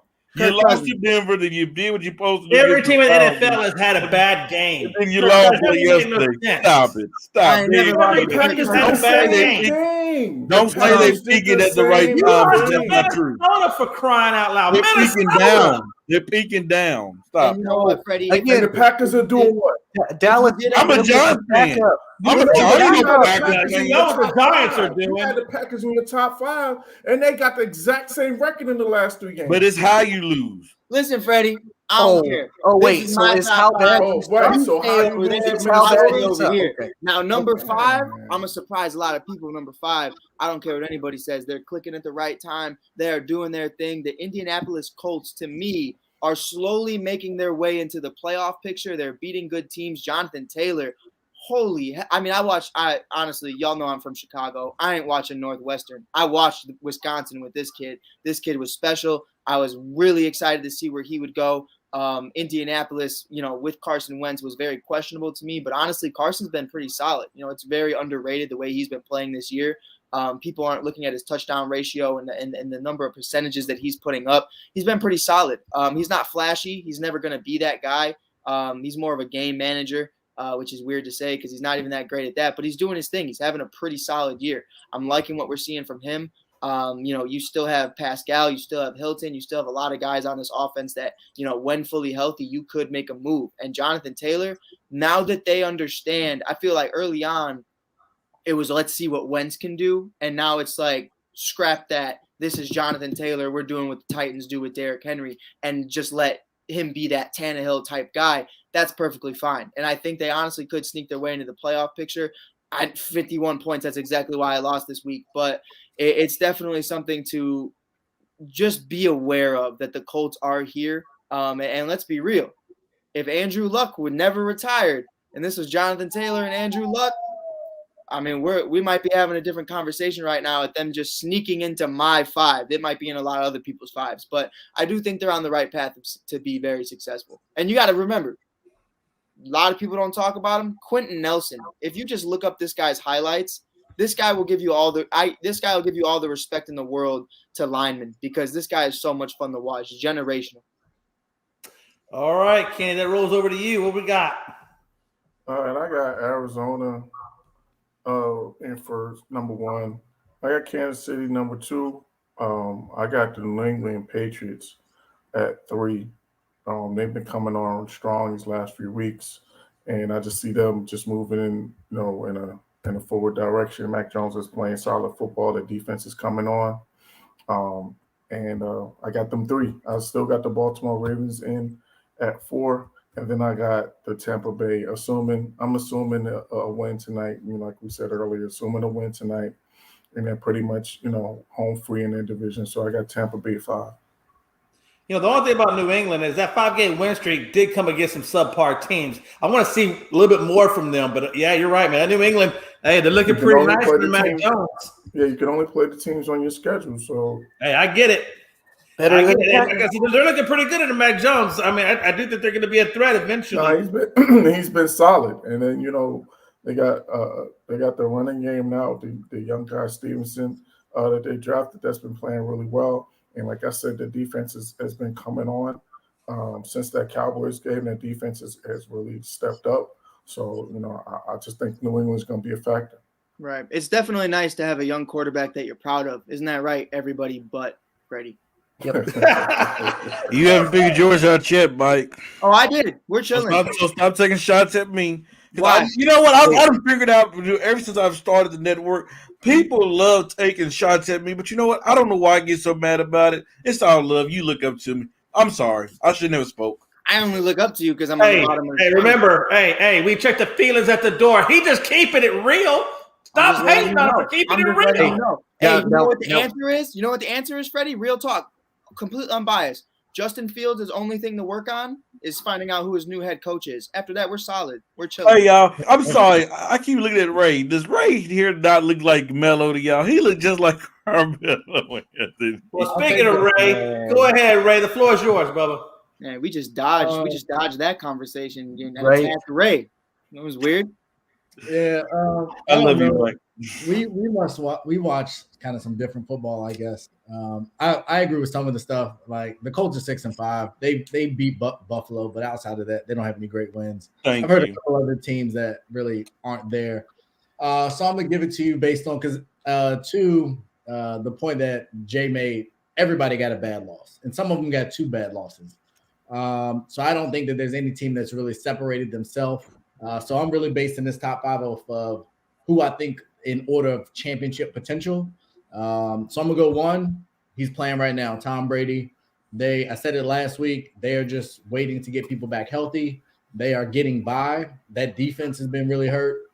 The offense has been really hurt, and they're still getting it done. Their division, they won't be tested a lot, so I think they're comfortable for my number 1 spot there. Number 2, I'm going to go with Arizona, but I do have a lot of concerns. That's not true. I don't have a lot of concerns. I believe they are dragging the Kyler and DeAndre return because they keep winning. If they had lost some of these games, I think they would be back, but they haven't needed them back, so why not give them the rest? And I think they are a very complete team, and that offense can be dynamic. Kyler with his legs is a complete game changer, but also with his arm and all those weapons. Zach Ertz was an underrated trade that has happened, but it really changed the landscape for that team. Has been huge, and I don't think he's getting enough credit. And great safety blanket. But he's definitely been a big integral part of that offense and integrated seamlessly when you thought he was almost done in Philly. I don't like the quarterback situation here. You guys say solid. I don't think he's been that solid, but I think that defense has been out of their mind on this last little run, and that's New England. Coach Belichick is Belichick. That defense is going to keep them in really every game. The key is making sure that Matt Jones, he just don't mess it up. The running game is there. I really wish they had more playmakers on the outside. I don't trust any of their receivers in a big moment to make a key catch, but the record is what it is. They're moving in the right direction. I was really high on Buffalo this last week. Gave me a lot of reasons to pause. I don't know what happened. Teams haven't been showing up throughout the year, so I actually dropped them out of my top 5 altogether. I am going to go with Kansas City. I haven't really been impressed by Kansas City much this year. I said a long time ago I didn't think Pat Mahomes is playing at an elite level. That hasn't changed. I don't think he's done anything dynamic. He looked really pedestrian against a Dallas defense that is definitely available to be taken. Right. And he didn't do nothing. He didn't do much with it. They did win the game. There was a couple turnovers, some bad turnovers from Dak that is really hard to overcome, but they are trending in the right direction. So I will go with them at 4, and then I am going to finish with LA. There's just too much talent in a position with a head coach that's a genius that I believe will figure it out. The defense, just like Tampa's defense, is leaving a lot to be desired, but I think they'll figure it out. I can't see them not winning their division because I think Arizona is just they got to figure out what's going on out there. So I think they'll eventually win the division. I don't have a lot of faith in Matt Stafford, but I think that offense will figure it out. They'll get rolling. Another team, you talked about the Colts, but that's on the outside for me is the Chargers. I think they're right there. I do like their offense a ton. I think their defense, if both of them can stay healthy, I think they'll definitely be there too. So I'm not going to put them in my top 5 yet, but I am watching them. I think they can make a run here shortly. Now, Ray, and this is open for everybody too, because I've just wanted to talk about it. I look at the fall of Josh Allen, I guess you could say, and this Bills offense the same way I look at why Matthew Stafford's been struggling recently. And we've been talking about how that offense has just been proven to be one-dimensional, whether that be Henderson and Michelle just not gaining over 40 yards a game, even combined. Like, they're just not been great. And you have Moss early on really producing for this Bills run game outside of Josh Allen, and he's kind of taken a step back, whether that be due to injuries or whatever. Singletary still isn't that guy that they wanted him to be. Do you think that's why you really see this step back of Josh Allen? His defenses are actually really preparing for, if we can really just neutralize Josh Allen, that's really the game right there, because they are one-dimensional the same way with Matthew Stafford. It's really just, Cooper Kupp and Odell, I guess you could say, but it was really Robert Woods before that. They really don't have a run game, and I feel like that's what's happening with a lot of teams. It happened to Patrick Mahomes very early on in the season, and Patrick's kind of found a way around that now. We're starting to see him emerge, but do you think that's really why you're figuring out Josh Allen and Matthew Stafford? I think to that point, I think it's lack of offense. When I look at all of these offenses and I look at the turnovers and the way the drives are stalling, quarterbacks are doing too much. Right. I think Matthew Stafford keeps throwing the ball down the field. Josh Allen's throwing the ball down the field. Or, like we saw with Dak, they're holding the ball too long. I don't know if they're not comfortable in the offenses, that pieces have moved. Everything looks to be trying to get the ball down the field. When you have Mac Jones and others that when you don't have that run game, you can pick and choose what you want. The short intermediary passes, that'll still get you down the field. Right. I think quarterbacks are not being patient. They're trying things they shouldn't be trying. That was my biggest criticism on Mahomes earlier in the year. He just kept throwing the ball like, what are you doing? We saw Carson Wentz throw the left-handed pick. We saw Matthew Stafford throw the pick where it's right on the goal line. I just think quarterbacks are doing way too much. And I don't know if it's the Instagram, social media era or what it is, but they're not taking what's given. And that video that Odell's dad put out was compelling because he's been open. And quarterbacks are holding the ball, missing reads. I think it's more than that than just the running game. The West Coast offense is really integrated in almost everybody's offensive system. You got checks, you got run pass options, you got read option stuff. There are people that are open if you would just take what the defense is giving you. And I think quarterbacks are just too greedy. Yeah, and I think it also falls into too, we can kind of put into question some of these offensive lines that they have. Because you look at Buffalo. When Buffalo can't get the run game established, all right, time to go to Josh Allen. Josh Allen makes something happen. Kind of the same with Kansas City, same with Dallas yesterday. You look at all these great teams when they struggle, it's all right. We're paying you millions of dollars. Time for you to make your money. And they're having to force stuff. They're having to make plays, and defenses are just taking opportunities on it. And it doesn't matter who your wide receivers are. You look at Kansas City yesterday with CeeDee Lamb, Michael Gallup, Cedric Wilson. None of them are really bums, but I'm not going to sit here and say that they're all top 5 receivers by no means. Look at Josh Allen with Stephon Diggs, probably one of the best receivers in the game, and he's basically been non-existent. Cole Beasley's not terrible in the slot, and Emmanuel Sanders has shown that he can still take the top off of a defense as well, and he hasn't been able to do anything with it. So I think that's a lot, kind of like Ray said. I think these quarterbacks are just doing so much because, okay, you're paying me the big bucks.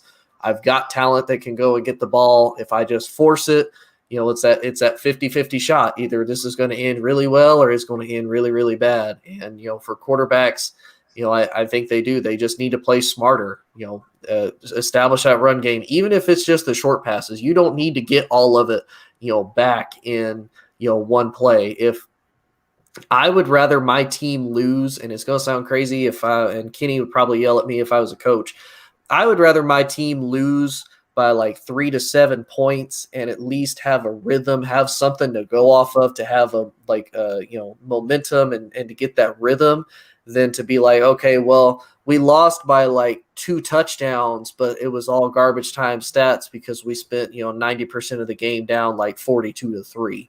So that to me is the big thing. I would rather y'all get established in a rhythm, figure out what you can do if you don't have a running game. That way you have something to plan around when it comes down to that next moment, because you're going to face better defenses where you're going to have to do that. And that's your time to learn, and that's your time to figure out, okay, how do we adapt over not having a running game?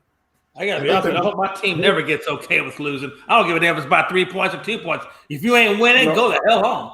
Hey, Jonathan Mathis, good to see you up in here tonight. What's your top 5?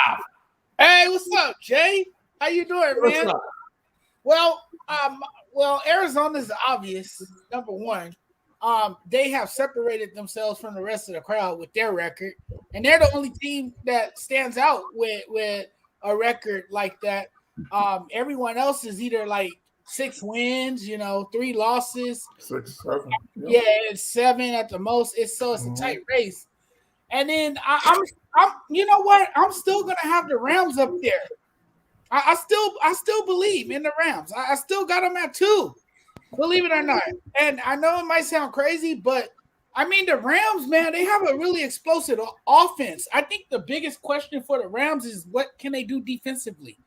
I mean, if you don't throw in Jalen Ramsey's direction, it's pretty wide open. I mean, you could really score on the Rams if you're not throwing in Jalen Ramsey's direction. So the defense has struggled, but the offense hasn't been at its best either. And then number 3, man, I still got to go with the Cowboys, only because of how their record look. And I know Freddie is shaking his head, but I mean, it is what it is. He got the Packers in his top 5. They don't pay him. Yeah, he got Packers at 3. So I mean, Kenny, be miserable like you Cowboy fans are right now. I have to. Your list stinks every week, so at least you're consistent. But go ahead, Jonathan. Yeah, I mean, I have to put the Cowboys up there. Dak Prescott didn't look his best. But you know what? You can't place all the blame on Dak either. Look, there was receivers dropping the football. His receivers weren't that reliable yesterday. The offensive line is suspect. So, I mean, there's some things that the Cowboys need to fix, moving forward. And then at number 4, yes, I'm going to go with the Titans because, look, I mean, what is that, Mike? Is that for me or I think if that Titans pick, that's what that's for. Well, I mean, the Titans been pretty impressive without Henry. So, I mean, they just lost to the Houston Texans, man. I know, sorry, Jonathan. That wasn't towards you at all, brother. Hey, but look though, they have a good defense. They lead the league. They lead the league in pressure rate. So, I mean, there you go. So, and then I know Freddie said Green Bay too, but yeah, I have to go with Green Bay. Oh, Jonathan, you don't have to do anything you don't want to, buddy. I know Freddie gives you all the grief. You do not have to do that. I mean, I have to go with Green Bay because of Aaron freaking Rodgers, and that defense. That defense is good. Once they get Jair Alexander back, though, they'll be better. But no, their defense was not good yesterday. They looked horrible yesterday, and the Vikings have come to play. If they win another game, I might have to move the Packers out of my top 5 and put the Vikings in there, but not right now. And that made Freddie walk away. I mean, all right, y'all. Speaking of the Cowboys and stuff, we're gonna go ahead and move to this Cowboys and Chiefs. It's our last NFL topic before we get into the NBA. And the thing about the Cowboys and Chiefs game, which amazed me, is neither quarterback really was impressive. They both had turnovers, right? They both barely scored. I mean, I think Patrick Mahomes had them threw 4 touchdowns. Hey, Patrick Mahomes did 260 yards, no touchdowns, and a pick. That's terrible. And of course, Dak Prescott, I'm not gonna lie, he obviously went for 2 interceptions, no touchdowns, 216. Both of them were horrible. The one thing that separated that game was the running game. And unfortunately, the Chiefs were able to run, right? The Chiefs ran for 126 yards, and that proved to be it was 19-9 game. It wasn't really all that great, in my opinion, by either team, KC or Dallas. Tony, what's your opinion? So in case you don't know, Jay, I'm also one of our resident Cowboys fans. That's why I honorary Bears fan too.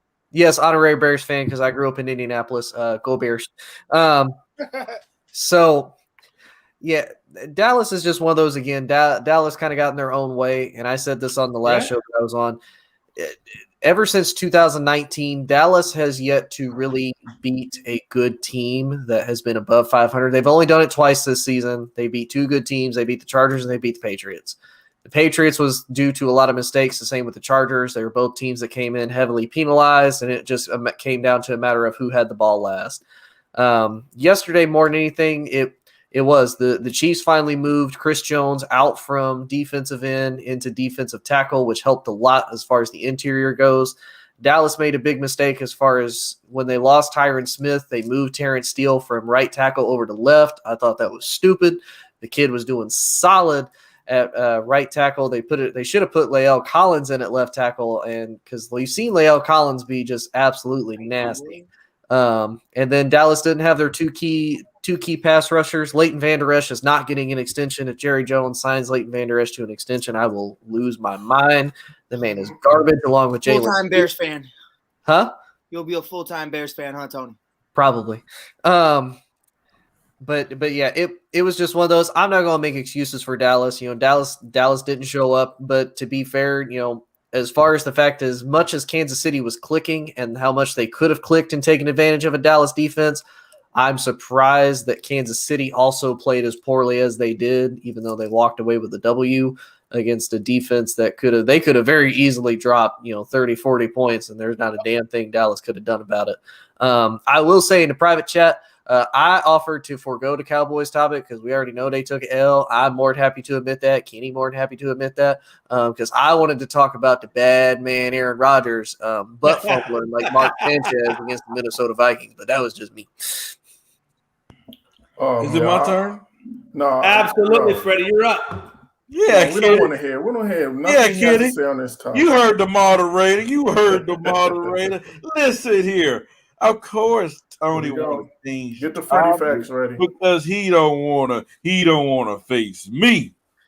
But is that why you running from the Packers? Is that why you running? I'm a Giants fan. We playing right now. I'm not a Packers fan, sir. Okay. Let's go ahead and get that corrected. Okay. Let's go ahead and get that corrected. Okay. But I will say something. I want to say something, gentlemen. And I must say that the Cowboy defense looked real good yesterday. It looked real good. Causing pressure to Patrick Mahomes, making him run, not making it easy, not making him to stay in that pocket. They put that Parsons. He was a big part of that. He looked real good as well. He's coming on well for them. But you know who I blame that loss to? We can't blame it on, we can't just blame it on Dak. We can't just blame it on Ezekiel Elliott. We got to blame it on Mike McCarthy. And I said this during the game. If you guys remember, I believe it was the fourth quarter. They was going down the end zone. And, this is right after the Dallas defense calls a stop on the opposite end. And then instead of Mike McCarthy calling timeout, they kept going. And that's when Dak threw the interception. And I said right then and there, okay, Mike, call the timeout. He didn't call the timeout. I do not expect Mike McCarthy to be the Dallas Cowboys heading into next season just because his game management is not there. This is more than one time this season that they have fumbled the bag in the last couple of minutes because he do not know how to manage the clock well. And number two, but still, he should have called a timeout. And then number two, the Dallas Cowboys – Dak Prescott, like I said, did not look like he worth $75 million. He looked like he worth 75 cents on yesterday. No. You gonna say something new? I can't let you do that. Prescott QBR rating yesterday. You gonna say something new? You gonna keep? What was Aaron Rodgers' QBR rating the last 5 weeks? But no, Prescott QBR rating was 10. 10 out of 100. That's horrible. Horrible. I'm not blame Dak Prescott, who's the quarterback who's getting paid $75 million. Hey, Freddie, tell me how many games Aaron Rodgers has had that's played that poorly. I can tell you one this year that he's had that he played that poorly. He had no 10 with no QBR. I think he had like 30. What was that first Saints game? Look it up. Send it to my inbox right now. Week one, good send it to the inbox. Exactly. It's not one. Exactly. It's not one. It wasn't no 10. Freddie. But like I said, Frank Clark and that defensive line made Dak Prescott run all day long. He was underthrowing passes. He didn't look good from the start to end. Dak Prescott, he did not show up in big games. This team don't show up in big games. Matter of fact, when you're playing against defense that bring pressure to them. Mike McCarthy and them, for some reason, don't trust Ezekiel Elliott because he have not looked the same. He is not running the football the same. For some reason, he is just Freddie, I'm talking, Tony. I got one thing for you. Okay. And, typical Cowboy fans want to blame it on, we didn't have CD. We didn't have Amari. We didn't have this. But guess what? But you said nothing to have. I'm talking. If you let me finish, you can understand where I'm going with this. No. If you listen to where I'm going, you understand this. And the reason why I say this is because the beginning of the season, what was Cowboys?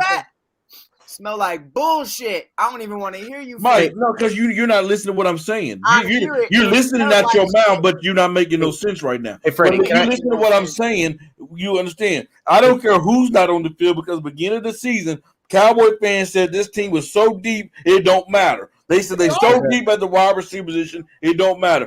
That's why I said. You have a lot of talent. And you said where has the talent been? Hey, Freddie, can I ask you something? Was so good that it didn't matter because he's a bad man. Hey, Freddie, Mike. Can I ask you something? You tried. You failed. Go ahead, Tony. What was Aaron Rodgers' QBR week 1 against the Saints? What was his QBR? It wasn't 10. It was 12.6. It was 12.6. It wasn't 10. I told you it was 12.6. It wasn't 10. Hey, Jonathan Mathis, let me get your take on the Dallas Cowboys and Chiefs game. What do you think? Well, both teams didn't play their best football. The Cowboys, they looked flat offensively, struggled, couldn't get into a rhythm. Dak Prescott was pressured, and it was horrible. So much duress that he couldn't, make throws. He was like forced to make throws. And again, I go back to his receivers as well. I mean, the play calling in this game was terrible. His receivers weren't reliable. They were dropping passes. The offensive line wasn't protecting them. And it just was an all-around bad performance for the Dallas Cowboys. But the defense did hold its own. They played well. They kept the game close for much of the game. And then on the other side, you had a stagnant Chiefs offense that didn't play well. Patrick Mahomes didn't play his best football. And what if he did play his best football? Could it have been a blowout? Probably so, because look, the Chiefs have a lot of weapons on the offensive side of the ball. We know Travis Kelce is arguably the best tight end in the game. You have Tyreek Hill. You got playmakers on that team, but I mean, overall, it wasn't a great performance from either team, and it could have went either way. And had the Cowboys had a better performance offensively, they might have won the game. Had the Chiefs had a better performance offensively, they might have won the game. So, I mean, it was just a lousy performance by both teams. But, the Chiefs will take it, and it's another victory in the wins column for them. Mike Hughes, what you got, baby? Man, I'm gonna look at it like this. I'm not even gonna talk about the game. I'm gonna look at it individually. I don't believe in Amari Cooper. I think those days are over. I think those Raiders days, that very early on Dallas Cowboys era with him, I just don't see Amari being that guy again. I'm not saying he's not good. I can't tell if Ray's mad at me or if he froze. Okay, no, Ray's mad at me. He's moving again. But I hear me out. Those early Raider days with Carr, he was looking like, okay, this is your franchise wide receiver. And now I'm looking at it as CD continues to emerge. And yes, he went out with a concussion, but again, he will come back. It's not a serious injury. Okay, pause. It is, but it's not detrimental to him physically. My fault. don't want to rattle the people real quick, but I look at it like that, and I think he's in a very weird role right now where he's not used to it, and I'd like to see him continue to adjust. I want to see more from him. I think a big part of that is Mike McCarthy with what your game plan is.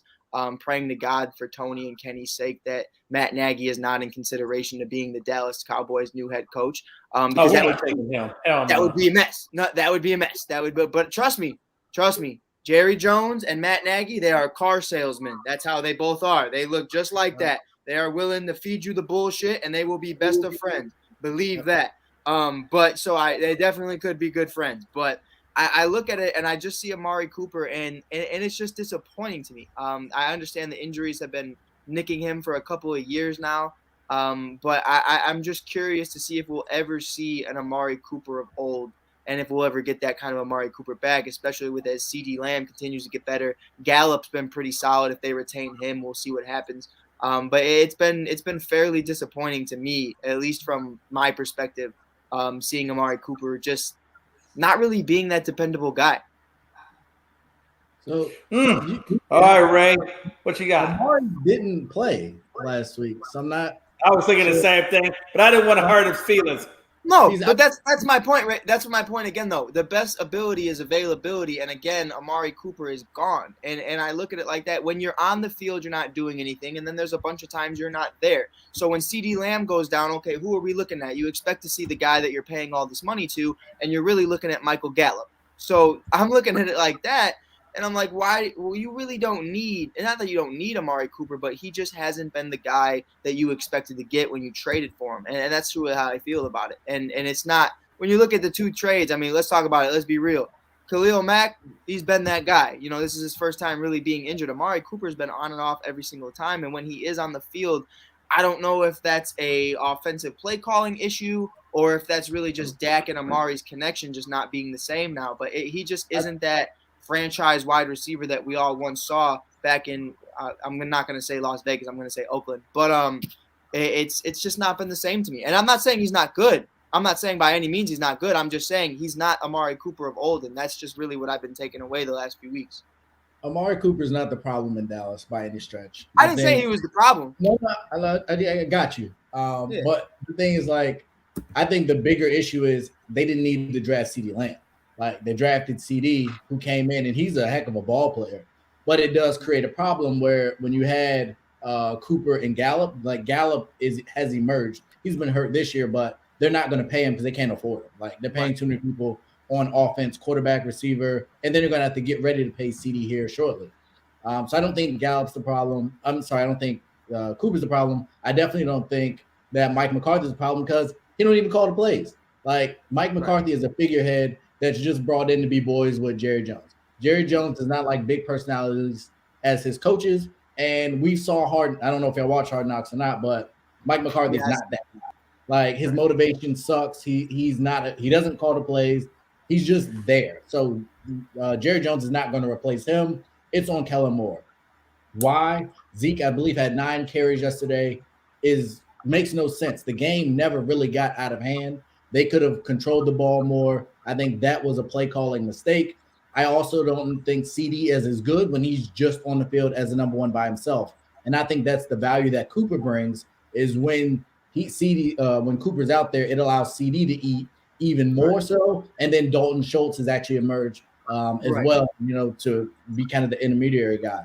I think at the end of the day, the Chiefs just won the game. They won an ugly game. They won. The first drive looked great. And after that, they didn't look that great.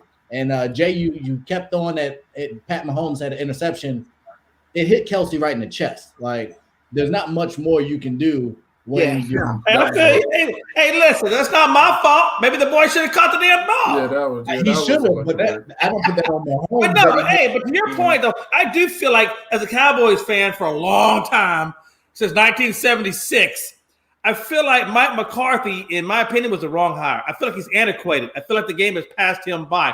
I would have much rather seen Eric Bieniemy get that job because I love his offensive mindedness and have him team up with Kellen Moore. That's just my opinion.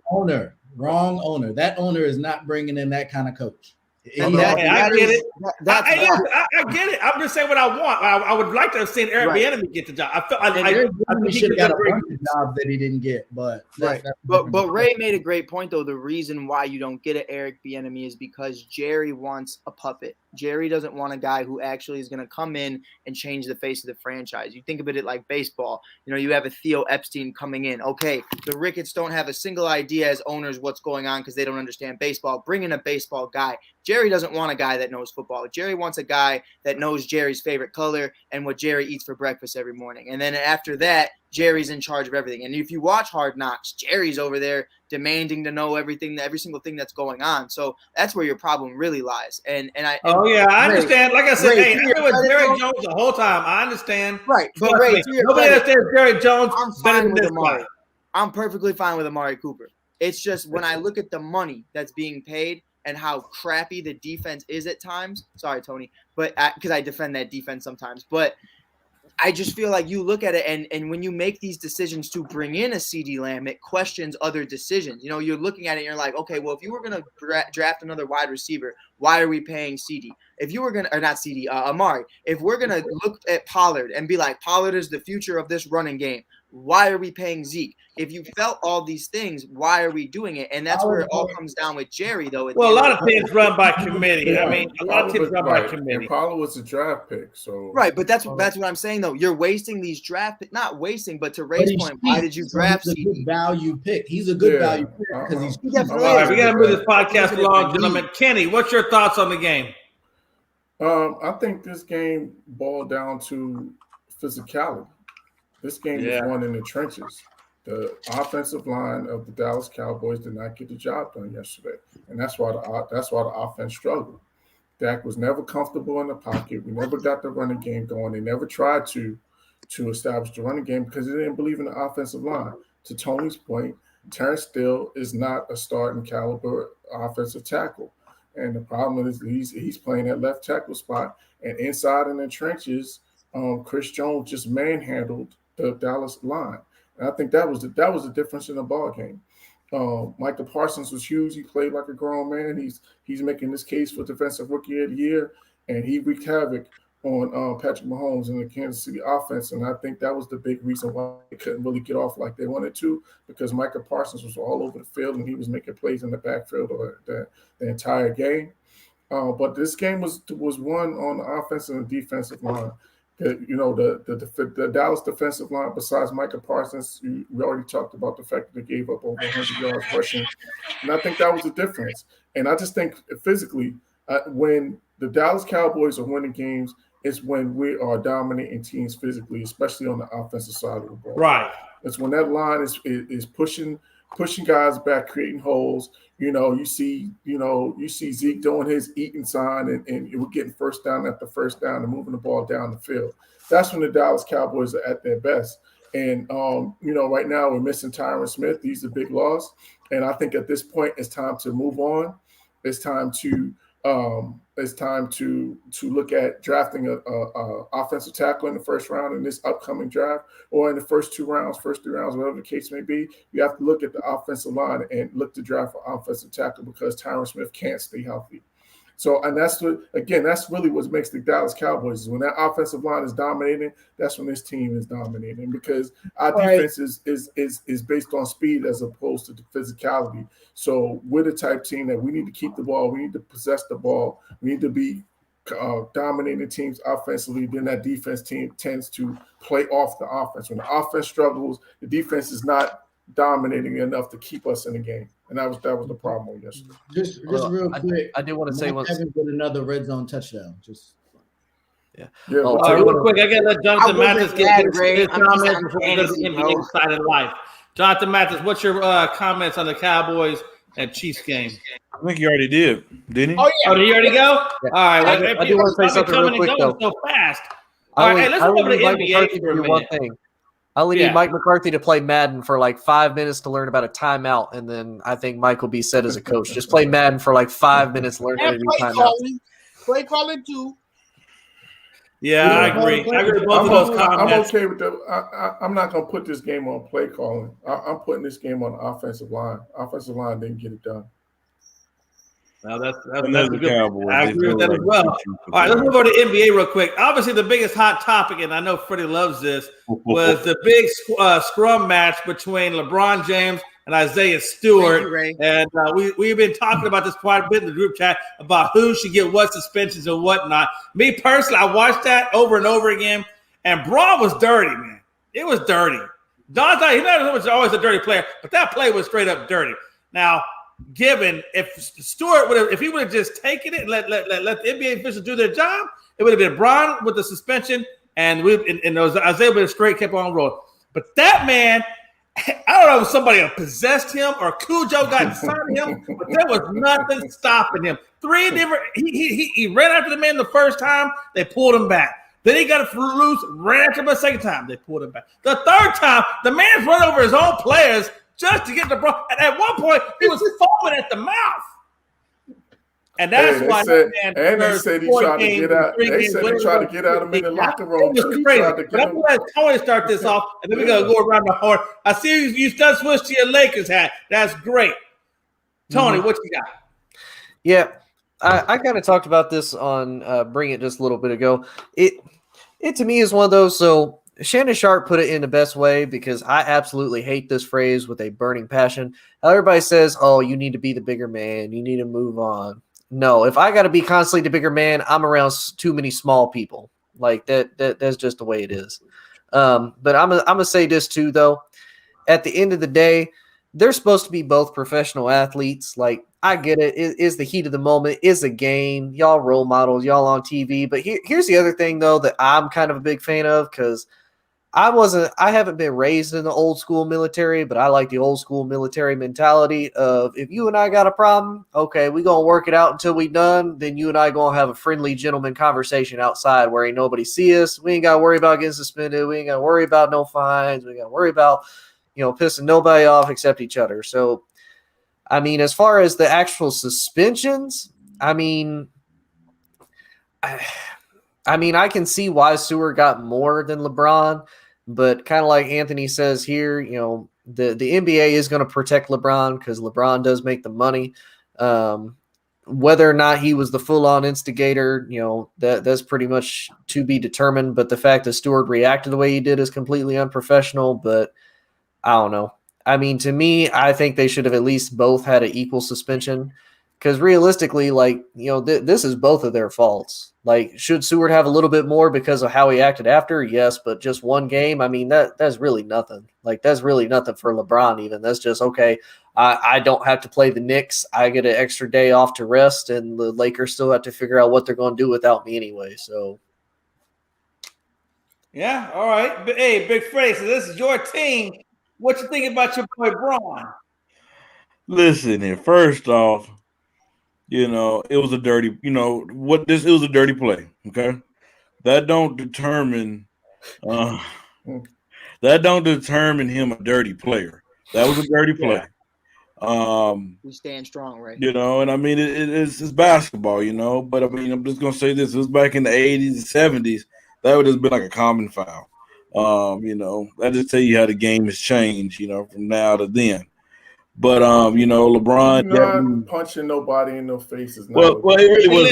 If you remember back in the 80s, like I do, and you had Bill Laimbeer, and Bill Laimbeer bull rushed a lot of people and beat up a lot of people. There was some hard fouls, but anytime somebody got punched in the face, it was. You didn't ball up no fists and punch somebody in their eye. Yeah, it wasn't nobody. It really wasn't no punch like this. It was more like a side punch. I mean, that's just kind of. Freddie, did you see the man's face? It was a side. And let's just be honest. And then let's be honest. Stewart, it was a side punch from a 6'9" pure muscle man. And let's be honest, he was a 6'9" man, 250-pound man. That was LeBron and DJ was double. Even Stephen A. said it was a side swipe. He physically turned. I sat here today and I said, I'm gonna let these guys talk. I'm gonna let y'all talk and see if I can talk. Yay, you cutting out, big dog. Hey, so man, you can't score out like mine did. That's what happens. Hey, y'all ready to start back? Can I start back? Yep. Go right ahead. Thank you. I'm not saying it wasn't a dirty play. It was, but we got to remember it was basketball. He was in between DJ and LeBron. The guy was grabbing on DJ. The guy was grabbing on LeBron. They didn't let the dude go. So LeBron punched him, okay? Hey, like I said, a dirty play, but he's not a dirty player, okay?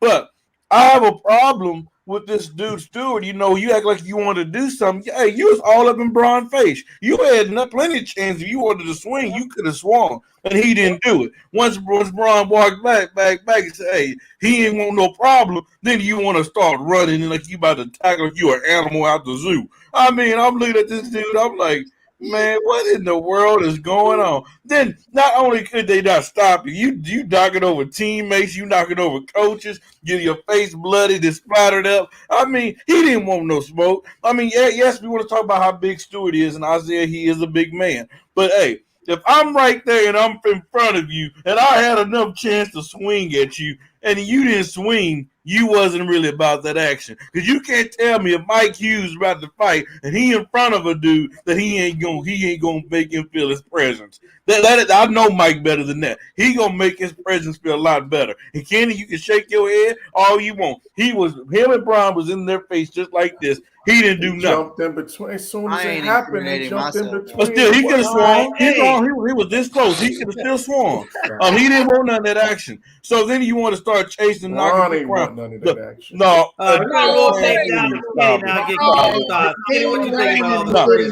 will say this suspension is bogus. To me, Isaiah should have been suspended 3 to 5 games. We can't have nobody acting like that on the basketball court. Right. Bron should have been suspended 1 to 2 games. Yes, he should have. Yes, he should have. He started it. Yes, he should have been suspended. He started it.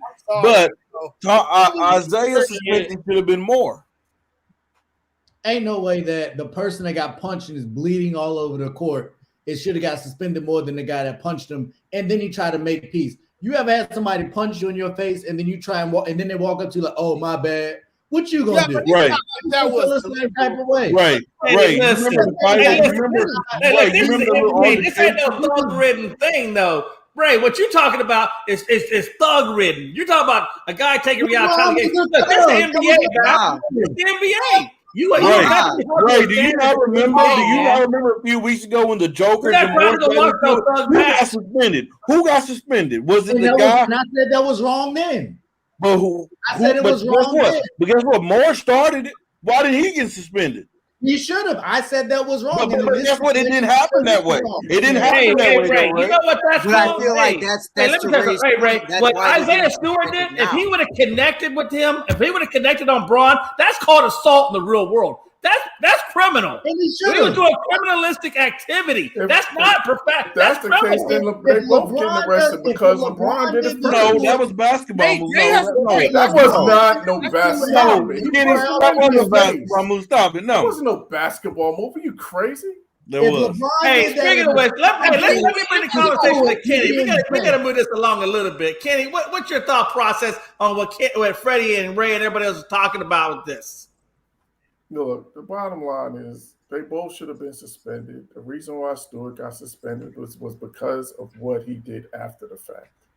The fact of the matter is that LeBron could fake the funk all he wanted to. He punched that dude in his face, and he knew what he was doing. No, he didn't. That's why he apologized to the man. You don't close your fist. You don't close your fist.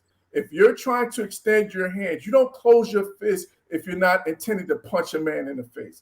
Let's stop the nonsense. Right.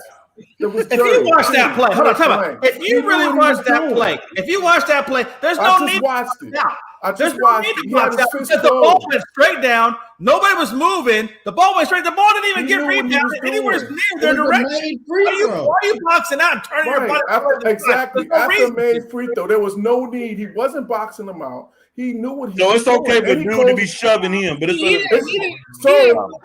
okay, that's fine. If he wanted to push back on that guy, he could have pushed back with an open hand. He got irritated. He got irritated with them laying on him, and that's what he did. He wanted to hit that dude. He wanted to send a message. But who won, right? And he didn't. When he realized what he did, then that's when he was like. Then he tried to fake the. He tried to make it like, oh yeah, they were. Wasn't your bad. You knew what you was doing. But again, it wasn't was out of control. And that's why they say, honestly, the suspension was appropriate. And to be honest with you, Isaiah Stewart is lucky. He's really lucky that all he got was like a 3-game suspension. What he did, the fact he only got 3-game suspension, I mean, that's light. That's light compared to what he really did. He got 2 games. Was it 2 games? Okay, that's even lighter. Actually, do you all want me to actually show the video on here? I can show it. No. We ain't got to show the video. We got time for that. Mike Hughes, what you think, man? The hysterics, the history of where it happened and all that, I'm sure. Right, that's why you got the 2 games. If you're going to give LeBron the benefit of the doubt of not being a dirty player and all that, neither is Stewart. Hey, So, Ray, Ray, check this out. Freddie, this is for Ray. How old is Bronny James? You know? Who, me? Yes, me. He's like 15 or 16. Who you asking me? Bronny James is 17 years old. Who are you asking? I'm asking you, Freddie. Oh, is he 17 years old? They're 16, 17, yeah. Right. Isaiah Stewart is 3 years, 2.5, actually, 2.5 years older than LeBron James. LeBron James just punched a child in the face. I don't care if he's 6'8" or not. That kid is 2 years older than your son, He's and playing you basketball, look at Mike. him straight in his face. That ain't That's irrelevant what you're saying. On purpose. You're playing basketball. It's irrelevant what you're saying. And I'm going to tell y'all from the perspective, and maybe Ray knows, maybe Kenny knows. Kenny definitely knows. I'm going to tell you how it is in Chicago. I'm going to tell you how it is on a court. When you're playing, whether it's at the YMCA, Export, whatever your local gym is, whether it's in the street, whether it's at your local park, don't give a shit where it is. If a man physically does that, elbows, acceptable. Playing hard, exactly, perfectly fine. Backhand, fine. It happens. When you close your fist, someone's getting shot or everybody's running at each other. Something crazy happened. Freddie, don't shake your head, bro. I live this every day. You're talking about 2 different things, Mike. I can care that you're talking about 2 different things. You're talking about playground ball, and this is NBA. That's different. That's it, Joe. Or that's it, Jay. That's the difference. We're kids. You're not going to respond. No, I disagree. I don't care. We are kids and we're doing this. And LeBron James just did the same thing. Now, here's how I look at it. LeBron James did that not because he's a dirty player. LeBron James has never been a dirty player. He's never been about that. He's always pretty. He got irritated. He was frustrated. LeBron was frustrated, and it just happened. It happens. It's the heat of the moment. I don't think he meant it in the way he did. I feel like it should have been a lot lighter, but it happens when you're a 6'9" freak of nature and you're strong as shit. That's just how it's going to happen. No matter who you come in contact with, you're going to cause some kind of physical problem. I'm looking at it like that. And LeBron definitely did that shit on purpose. I don't think he meant it in the extent that he did. Freddie, you can't tell me he didn't do it on purpose. He didn't do it on purpose. Why are you a grown man did something on purpose? Why is your fist closed? In one way, and tell me in one way, shape, or form that a basketball player's fist is closed. No, at one time. His hands were like this. Then the dude going. Never play basketball with your fist closed. No, bro. You never play basketball with your fist closed. Your hand is always open. You have to be ready to make a play. Let's get Ray's thought process on what happened. I've talked a little bit. I think the thing is, it's been a culmination. I think LeBron is chasing Jordan. LeBron is chasing Kareem. And LeBron fought to get Russell Westbrook in, and all of that is collapsing right in front of him. They've had some awful losses when he was out. They've had some awful losses when he was back, and they were on the verge of losing to arguably the worst team in the league that's led by Cade Cunningham. Nothing to do with it, my brother. Nothing. That well. He was frustrated. He wasn't playing that well. And so he took it out on the person next to him. I think to Mike's point, I think it was a spare the moment thing, but he saw and he made a decisive decision. He didn't want to be there. We've seen LeBron leave benches plenty of times before and walk off the court before the game is over. LeBron was checked out. That was LeBron's way out. And then he realized in the moment, LeBron's probably one of the smartest guys in the NBA. We can look at what he's done off the court. And the fact is he created a school. He's an intelligent gentleman. Super so let's calculated. For what he is as a mental and a savant in the game of basketball and in life. He realized, I just did that. I screwed up. Right. And now I need to try and make amends. I got to try and make amends because I was wrong. But in that point, I don't know what it's like in Akron, but in any other place in the world, you do that to a grown man, you don't walk to his face and try and apologize in that moment. You take a step back, especially in the NBA, and you allowed the cooler head to try and get in between you guys. Him walking up to him and engaging him exacerbated that situation, and that's what set him off even more. I believe he was dazed from the shot he took, and then as he began to come to, and there's more stuff. If you've ever been in a fight for a moment, things kind of black out. You kind of lose. Yeah, you find out, you start getting like memory back later on. You're like, holy. Once he began to really realize the environment he was in, he realized what happened. He began to process it. That's when he got set off. And that's why I wish they would have got out of the way to see what exactly he would have did. Everybody keeps saying he didn't want to fight LeBron. Everything I saw said he wanted to fight LeBron. He was face to face. He didn't do nothing. Exactly. They were already separated. Face to face. As soon as it happened, they were separated. What do you mean it was face to face? Nobody in between them. Different version of the video than what I watched. Watch the tape, man. Then Kenny, they never was face to face. Kenny, there was a point where he was wide and he was face to face. He didn't do nothing. That was immediately for 1 second, and then they were separated. Think about it like this. No, it was not 1 second. It was longer than 1 second. Go watch the video. Space for a span of 5 seconds, and you have just been dazed, and you just got cracked in your mouth. We would, but it hit you for copyright. By the time you can see clearly, because I don't know if you've ever been hit in the face. When you're hit in the face, your eyes are watery. Everything everywhere. There's a ringing. No, Ken, Mike. That was when he already recovered from that. He went up to them. He tell me what he did. He already recovered from it, Mike. So you examined him and you asked him after the game if he recovered. Did you ask him? Did you go say, "Hey, Isaiah, did you recover from it or not?" No, just watch it again. So how you gonna defend that argument? Happened, though? Why are you lying to me right now on live TV? That's bogus. That's bogus. All right, let's put this podcast. Viewpoints on what happened. Jonathan Mathis, what do you think about what you saw? Why didn't LeBron talk after the game? I've been talking about this all day long. This story has been the conversation all day. And, you know, you guys are not going to agree with me either because I stand with Freddie on this. I mean, look, LeBron was trying to free himself. When you look at it, he freed himself.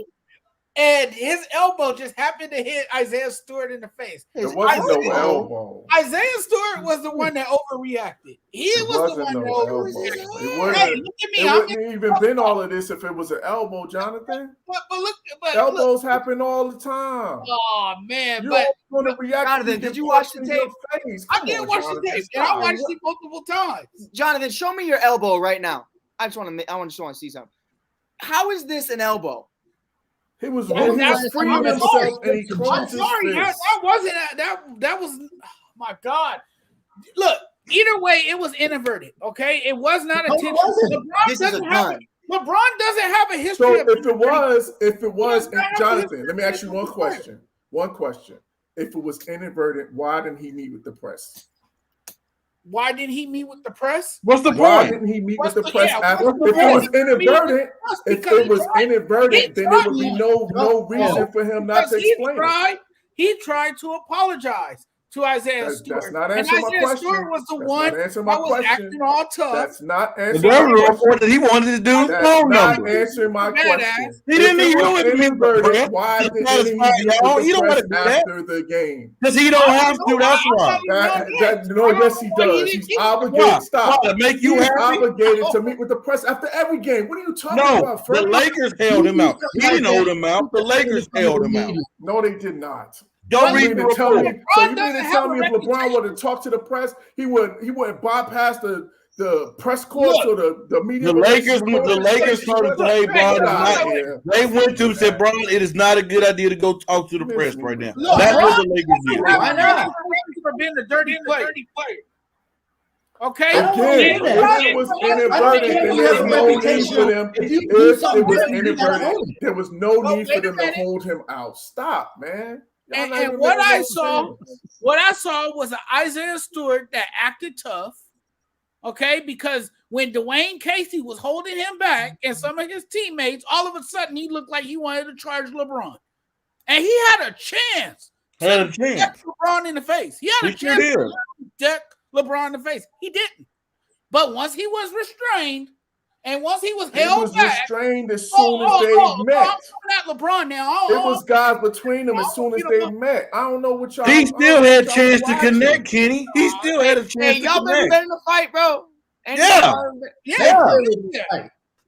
You still, man, that dude, it was not grabbing the dude by his arm. He was grabbing by his body. He still had a chance to reach over there. He didn't do it. He wasn't about that action. He wasn't about that life, bro. He wasn't about the action. It was all neither one. LeBron was about it after he punched the dude in his face, and then you go to apologize. Well, no, because LeBron wasn't. He wasn't in the fight. I could see. Was like, hey, my bad.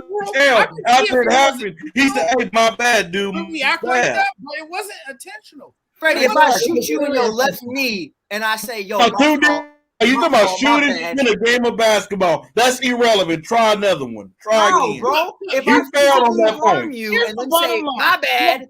Like, here's the bottom line. LeBron was in the wrong place at the wrong time. So it was like, that's exactly what it was. Wrong place at the wrong time. What are you talking about? If I crash a plane, this is a play that happens 1,000 times. Jonathan, you guys get held. No, stop. No, wait. We gotta stop right here. This is a fine-line situation where guys get held the whole time. That happens all the time. No, don't tell me that. No, this dude was. This was you had DeAndre Jordan right here, and you had LeBron. They was all close to one. That happens all the time. They was all close. You got two dudes. You got three dudes that's 250 plus pounds on each other. And then when he got back, LeBron went back, and his fist came back and hit him in his eye, under his eye. That was not intentional. You seen LeBron say, "Oh, it's my bad." He said, "It's my bad." He apologized to him. He was the bigger man. Answer me this. This dude want to act like he's an animal. Can you answer me this?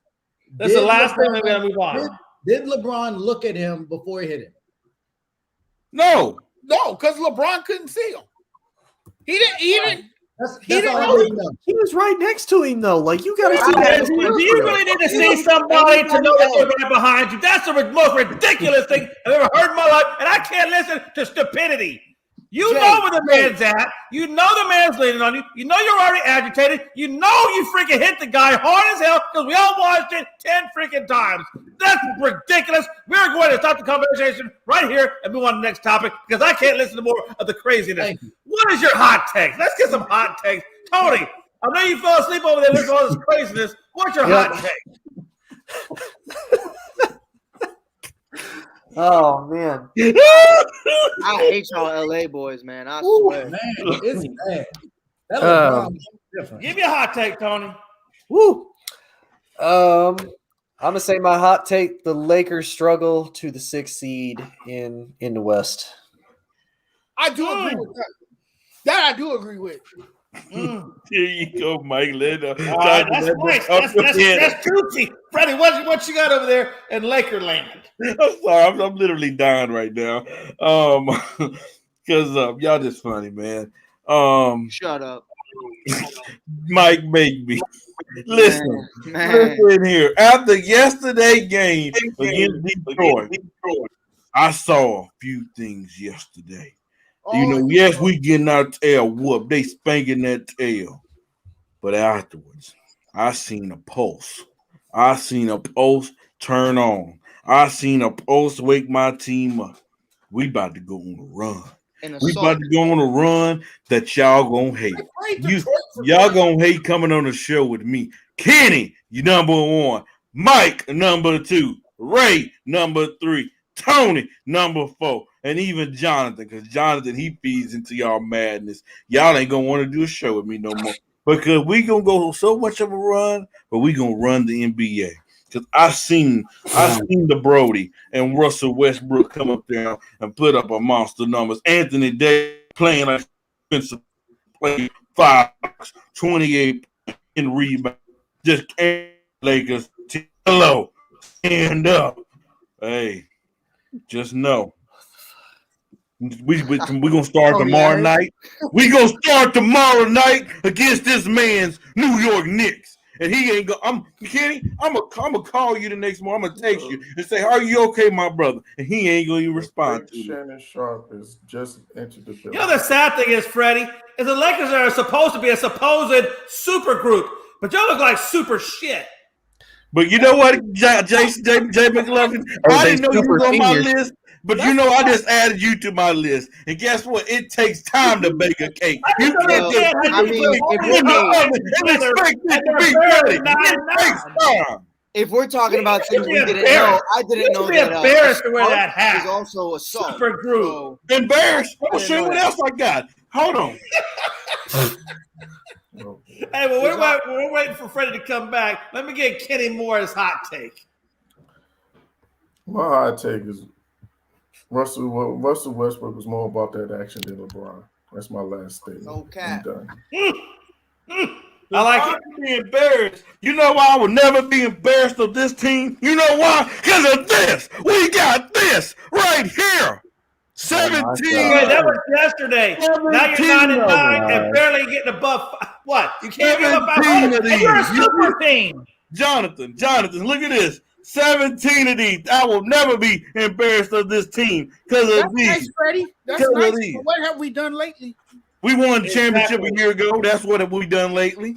Oh, so you stuck in the past? Oh, you starting to sound like a I'm Cowboys gonna tell you this fan right living in the now. past. No, it ain't If been Obama himself was here, he would be disgusted with what the Lakers look like right now. Who? The Mamba was here, he would be disgusted with the way the Lakers. You know why? Right you know he wouldn't. You know why? This is like a Lakers. He remembers. No, he wouldn't. Kobe knows the process. The Kobe Bryant would not be happy with all of that talent that they have on that team and that they're 500. No, that's not true. Because he knows the process. He knows what it takes to win. He knows he has the Mamba mentality, and he would not be happy. He would not be happy watching the way LeBron walks off the court. If he would have seen that game when they were playing the Cleveland Cavaliers and they went out in round one and LeBron was walking to the dressing room, the Mamba never went to the fucking dressing room. So don't tell me about that bullshit. Now they got me cursing. Mike Hughes, what's your hot take? Man, it ain't even that hot. Honestly, they've proved it. I've said it all year long. Freddie was one of these guys who went on here and said that he doesn't know if they could play well together. Did they tonight? I don't know. The best duo in the NBA is Zach LaVine and DeMar DeRozan. They are the best duo. They do look good. Top 5. But lost by 30 tonight. I don't know. Hey, by 30. 30. I didn't speak when you spoke, sir. Yes, and also, I didn't make it the point that spark you're talking about is fucking assault. LeBron James's spark is assault. You punched a man in the it's face. not assault. That was basketball. It's true. Either you grow when you play basketball. Top 5 players in points right now. DeMar DeRozan at 4, Zach LaVine's at 5. They're killing it right now. We're 12-6. We had a horrible game today, but it was after a really rough go. So it is what it is. It was a horrible game. I don't make excuses for that, but it's definitely something that we do need to get better at. We do need to be more consistent. But yeah, this duo right now, being DeMar DeRozan being listed as the worst free agency signing in all of the offseason. I mean, we're talking about an MVP candidate right now, and I love what I'm seeing from them. So I think that's the best duo in the league, and nobody could tell me otherwise. We call everybody MVPs nowadays. No, that's a good point. Ray, what is your hot take? He's not no MVP candidate, no. How is he? He's listed number 4 in ESPN's MVP. He shouldn't be number 4. He's the second-ranked team in the Eastern Conference, and he's so what? That don't mean nothing. 18 games don't dictate nothing. I just right. If you're not 9-9, no. Wait. Freddie's right. If you're not 9-9, we're talking about right now. You're not 9-9. Kenny knows too. That number keeps rising. He's no MVP competition. Nope. 12. It's 18. Soon it's going to be. It's only been 16 games. What does that mean? Talk basketball. People that know what they're talking about. You got Steph Curry. You got Kevin Durant. You got the Joker. I mean, please stop it. Get out of here with that. Joker's not even playing. But he was in the MVP conversation. Stop your bull. Mine is simple. The Clippers will win more games than the Lakers at the end of the year. I agree. Absolutely. And Freddie, you can't say nothing about it because you're one away from having a losing record. You're one loss away from a losing record there, Freddie. Your super group is one loss away from a losing record. You ain't got nothing to say about it. Say that again, Ray. Please say it again. The Clippers. Hey, a little bit louder. We can't hear. I need to hear you. I'm very loud. The Clippers will end the year with more wins than the Lakers. Yeah. Yeah. You laugh, but that's a good statement. Actually, hey, Jay, can I change my hot take real quick? If that happens, Freddie will have a heart attack here on the show. I believe it. I believe, you can absolutely change it. We got to roll to Jonathan Mathis to get his hot take. Jonathan Mathis, please don't agree with Freddie. Hold on, Jay. What is your hot take? Hold on. I done heard a lot of funny stuff on this show. That was the most funniest right there. That was the most funny. You got the award. You got the award. I promise you. Okay, Jonathan, let's go. I know they lost tonight to the Hornets, but I mean, the Wizards, man, they have built a winning culture, and it has allowed their players to thrive. I like them as a sleeper team this year. I think they won the trade in the offseason. They've gotten better with that trade. It has shown. The Lakers have gotten worse with Russell Westbrook, and now Kyle Kuzma is showing up for the Wizards. He's gotten better. So I like what the Wizards are doing, and they still have Bradley Beal. They're balling out over there. I think it's a little early for the winning culture. I think they're on there. That's not a shot. That's no shot. It's just they're building something there, and they got some talent now, and they got some pieces. And Ray, you could speak to this more than I could. But I mean, your only champion is Kyle Kuzma. Yeah, but again, I do agree with the part that you said, Jonathan, that they definitely won the trade. Yep. And Mike, you can speak to this as well, as that was my pick as a sleeper before the season started. I said, watch out for the Washington Wizards. But don't tell Freddie that they won the trade, because he'll still tell you that the Lakers did. All I'm going to say is, I don't know who won the trade. Jonathan, it's still 2 words. We're talking actual basketball knowledge, so he's disqualified. Kenny, you know what? You're disqualified because you're a Cowboy fan. You're supposed to be better than that. Take that doggone jersey. Now, Kenny, watch. 30 games into the season. Disqualifies himself. You disqualified yourself with the Cowboys jersey. When the Lakers are 15-15, Freddie gonna be like, it's 30 games in the season. 30 games don't matter. I think Ray is the realest one on this entire thing. I am. I sure am. I did not. All right, hey, we're gonna move on to thoughts on Luke Walton. We're gonna move on to thoughts on Luke Walton. Obviously, you know he got fired, and Alvin Gentry just got named the interim coach. You know that his 68 and 93 records in 2 seasons wasn't exactly all that impressive, considering what he did with Golden State. So we're gonna talk about should Luke Walton have been fired? If so, what do you think about it? Tony, start us off. Yeah, I mean, I'd agree. Like I mean, that just kind of speaks for itself. Like, I really got nothing. Like, yeah. Just we were talking about that. Hey, skip me too, Jay. I got nothing to say. He's ass. I got a lot to say about this, actually. I ain't got shit to say, bro. I got it. Oh, well.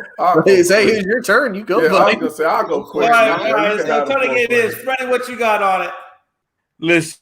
Luke Walton really did not have a good, have not had a good dealt of cards as why he's been a head coach in the NBA. No, he have not. He has not teamed around them they're capable of winning basketball games.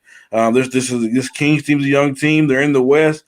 Nobody really expected them to win it. I mean, let's just be honest. I thought the Lakers made a mistake by firing Luke Walton. I hated to let him go. And I bought a better coach. See what I'm saying, Jonathan? I think he's a better coach than Frank Vogel. One thing I will say. Oh my God! I'm leaving. Freddie, wait. I want to finish my point. I want to finish my point. I want to explain why. Can I explain? I don't understand where you're coming from, though. When you said, can I explain why? Can I tell you why? But when he wasn't, hold on. Hey, listen, y'all can hit up Freddie when it's your turn. We gotta get through some topics here now. Kenny, what do you think about Luke Walton? I can't explain why. No, I didn't explain. You have LeBron James. Get to the point, because let me tell you something. By the time you get done, it's gonna be tomorrow. Well, if Mike keep interrupting me, I can't finish because nobody wants to hear what you got to say. When Luke Walton was the coach that first year when LeBron was in LA. Listen, when they was healthy, we was a top 4 seed. LeBron went down with injury. Brandon Ingram went down with injury. Lonzo Ball went down with injury. That team got hurt. They was a top 4 team by Christmas. They beat the Warriors on Christmas Day. He have never had a great hand in LA. Wait, so wasn't that only like 20-something games in, though? Does not change. You were a fourth seed, 20-something games in. It was more than 20-something games. It was like 30, Ray. Oh, that's different. That's different than 20. Can I ask a question? Okay. It's 10 more. Can I ask a question? I just want to make sure I'm it's your turn. Go ahead, brother. So Freddie, I just want to be clear. So you're saying that Frank Vogel, who led the Indiana Pacers to the Eastern Conference Finals, who won an NBA championship with the Los Angeles Lakers, is not a better coach than Luke Walton. I 100% agree with you on that. 100% agree with you. I can't stand Frank Vogel. I want him fired now. I would have got Ty Lue over him. I now ask for drug testing to start to be implemented immediately for all analysts on the network starting today. Oh man, Freddie really need to be drug tested. No, Frank Vogel is not a good coach at all. And Freddie, if you are smoking something, you better get some detox. Yeah, they're going. Before you get caught. Cali, man. You send them some of that good news I got in Cali. Freddie, all I ask is you share. That's all I care about. I just need you to share. We did better getting Tyronn Lue as our coach. This is the craziest take I heard. All day. Jonathan, can I ask you a question, Jonathan? Jonathan, I gotta ask you a question. And don't let them pump your head up. When he was in LA, did he or did he not have that young talent playing good basketball? He had a young talent, but he's shown that he's not made to be an NBA and coach. He had young talent in Sacramento. They had some young talent in Sacramento. Not good as like the Laker team. The only reason it wasn't like the Laker team, but it was some Jonathan, can I ask you a question? Jonathan, calm down. Let me ask you a question. No, let me finish because I'm tired of you just talking. Let me talk, okay? Look, he's never been a damn coach made for the NBA, okay? The only reason he's even known and he's gotten coaching jobs and good jobs is because of who his daddy is. And the only reason he coached the Lakers is because Jeannie Buss wanted to keep it in the damn family all the time. So he's not made. Can I ask you a question, Jonathan? But when he was coaching the Lakers, were we a top 4 seed? Maybe an assistant coach, but he can't Jonathan, be. Were we a top 4 seed when he was our coach? For the first half of the season. Was he? Yeah, that's what I know. Freddie, no, he was not a good coach. He was not. Was he a top 4? Were we in the top 4 seed in the Western Conference? Let's add some knowledge to this conversation, please. Oh my God! Thank you. This is going to be one of those times where this is crazy. I'm shocked to say this, but I think Freddie's right. I think Luke Walton is a decent coach. Oh, you too? Oh, I think you guys are. You're not paying enough attention to what Sacramento is and what that environment is. I would also point to, remember when he took over with Steve Kerr? Do you remember what that Warriors team was under him? They were like 22-1 or something absurd. Yeah, but that team was built whoa. And he wasn't the coach at the time. Over while excuse me, sir. That's his record, right? He was 22-1. And then to Freddie's point, until LeBron got hurt, they were playing well. He is not as bad as his tenure in Sacramento. Now, I don't know if he's better than Frank Vogel. I don't think a ton of Frank Vogel, but Frank Vogel also had a superstar in Paul George, and Paul George was playing at an MVP level at that time. Luke Walton hasn't had that. He's not somebody that you can take to a team like Spoelstra with younger talent and build it. He's not going to do that. But if you give him pieces based on the tenure that he's had, one as a professional, one sitting in that Warrior system, two being a part of that Lakers system, he is knowledgeable enough to make good pieces work. The problem is Sacramento didn't have any good pieces. But if that's not fair. That is fair. No. What players? De'Aaron Fox is a talented player. He has proven that when you give him elite talent for really good players, he has produced when he has really good players. But Alvin Gentry going to turn his team into a playoff team right now. You can put a bunch of people in Sacramento right now that we think are good and add Doc Rivers to that, and that team would still be awful. It is not completely a Luke Walton issue. Now, that team has not rebounded since the playoffs 20-some years ago against the Lakers. They never have. Oh, it's just how But you're saying like that Sacramento team has no talent on it. That's not true. I didn't say that, Kenny. Talented. Buddy Hield is talented. Marvin Bagley can play. Harrison Barnes can play. He's a champion. So it's not like there's no talent on that team. Where would you rank them in the West? Again, I'm not saying they have talent. If you're saying they have talent, where do you rank them to me, at their highest level, they're challenging for that play-in. They're 8, 9, and 10 seed. If they're playing to their highest potential, then they're challenging for that play-in tournament. That's what I think of their talent level. And they're 2 games Sean below Holmes that in is the a win good player column. too. In the win column, they're 2 games below what you just said they are. Right. So that's what I'm saying. So my point is that if you have an Alvin Gentry, with this same, we can have this. We can revisit this at the end of the season. With this same talent, with this same cast, I believe with Alvin Gentry that they will play better. I think it's going to be the same effect that Nate McMillan had last year with the Hawks. We saw the Hawks underachieve during that time with Lloyd Pierce. You substitute Lloyd Pierce with Nate McMillan, this team makes a run to the Eastern Conference Finals. Now, I'm not saying that the Sacramento team is as talented. It's nowhere near as talented as that Hawks team. It's not what I'm saying. What I'm saying is if you have a coach, an experienced coach that has the pedigree, like an Alvin Gentry, I think this team will play better, and it will be better as a result of Alvin Gentry taking over. Agreed. Well said. Yeah. I agree. Yeah, again, we can revisit it at the end of the season. Oh, trust me, we will. We will. Les, please. I really want to hear Freddie say like 30 more times that Luke Walton is a better coach than Frank Vogel. It is. You know why? Because look, right now, Frank Vogel is a defensive-minded coach. Where does the Lakers rank in defense right now? Where's the end? To me, these players don't respect Luke Walton. To me, they just don't, because they don't buy into his system. To me, it's rotation horrible. Do you know one of the teams that beat the Phoenix Suns this year? Sacramento.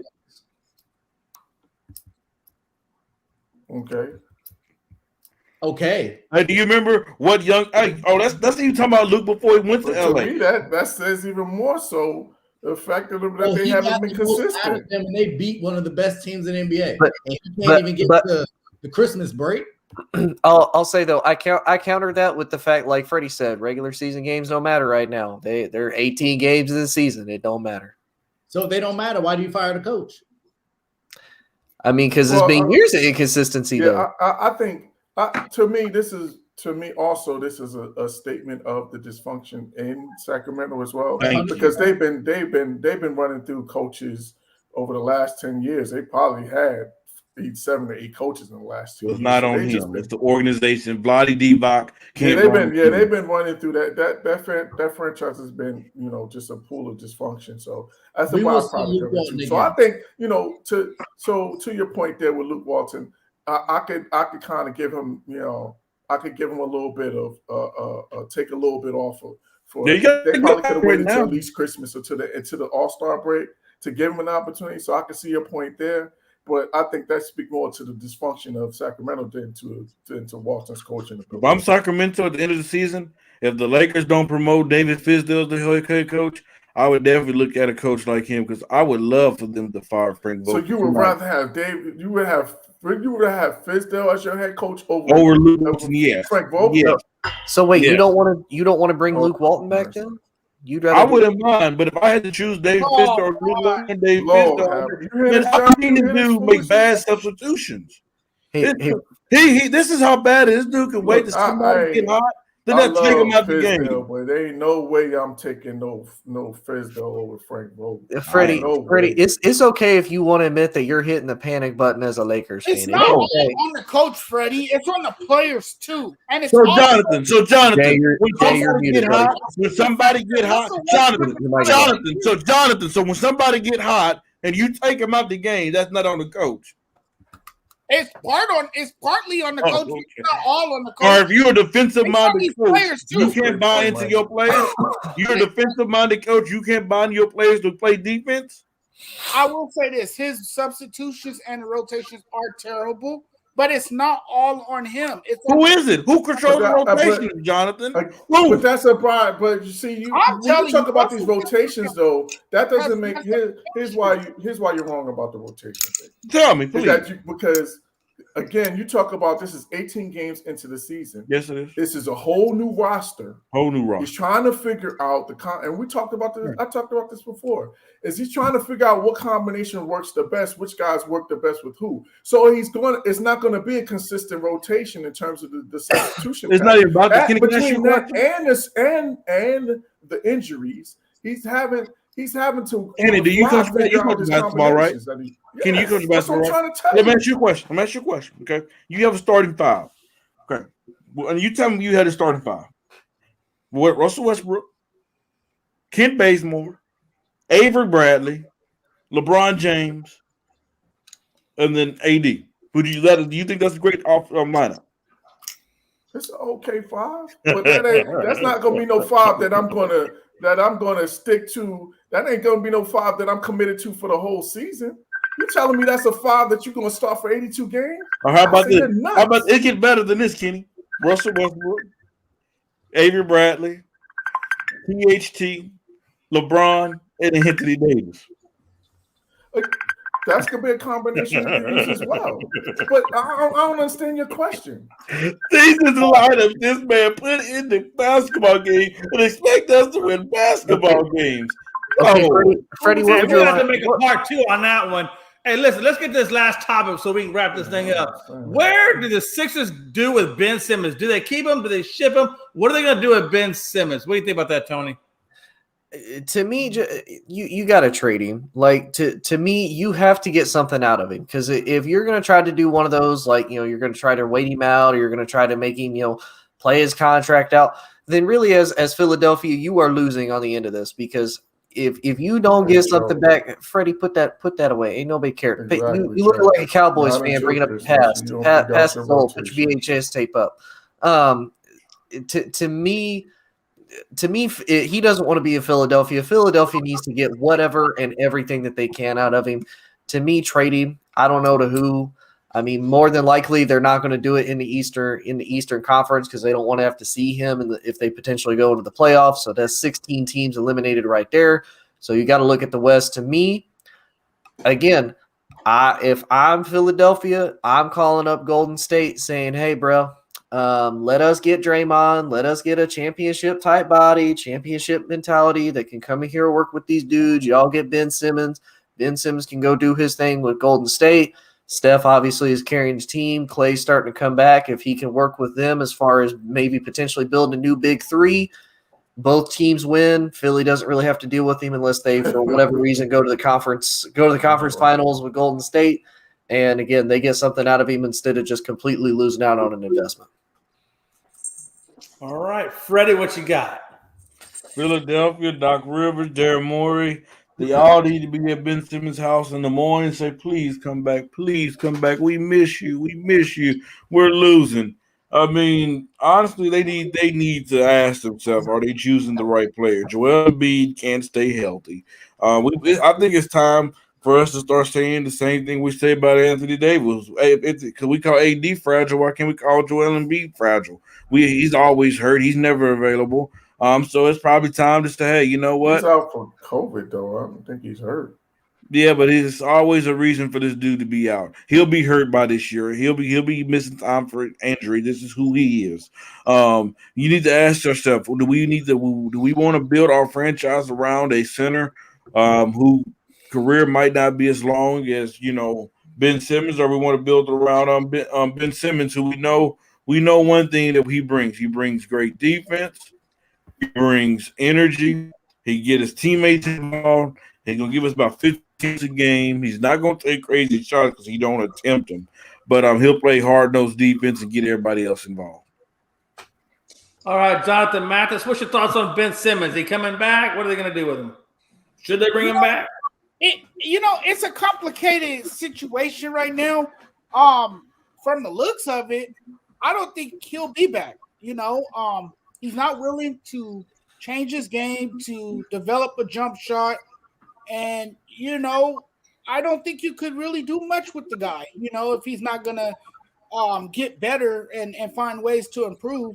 And, he's a stubborn-minded player, and I think they're kind of over it. But who would you get for Ben Simmons, and where would you trade him to is the bigger question, because for one, the Sixers want too much in return. So, I mean, it would be hard to give up a player like Ben Simmons when you want so much in return. Right.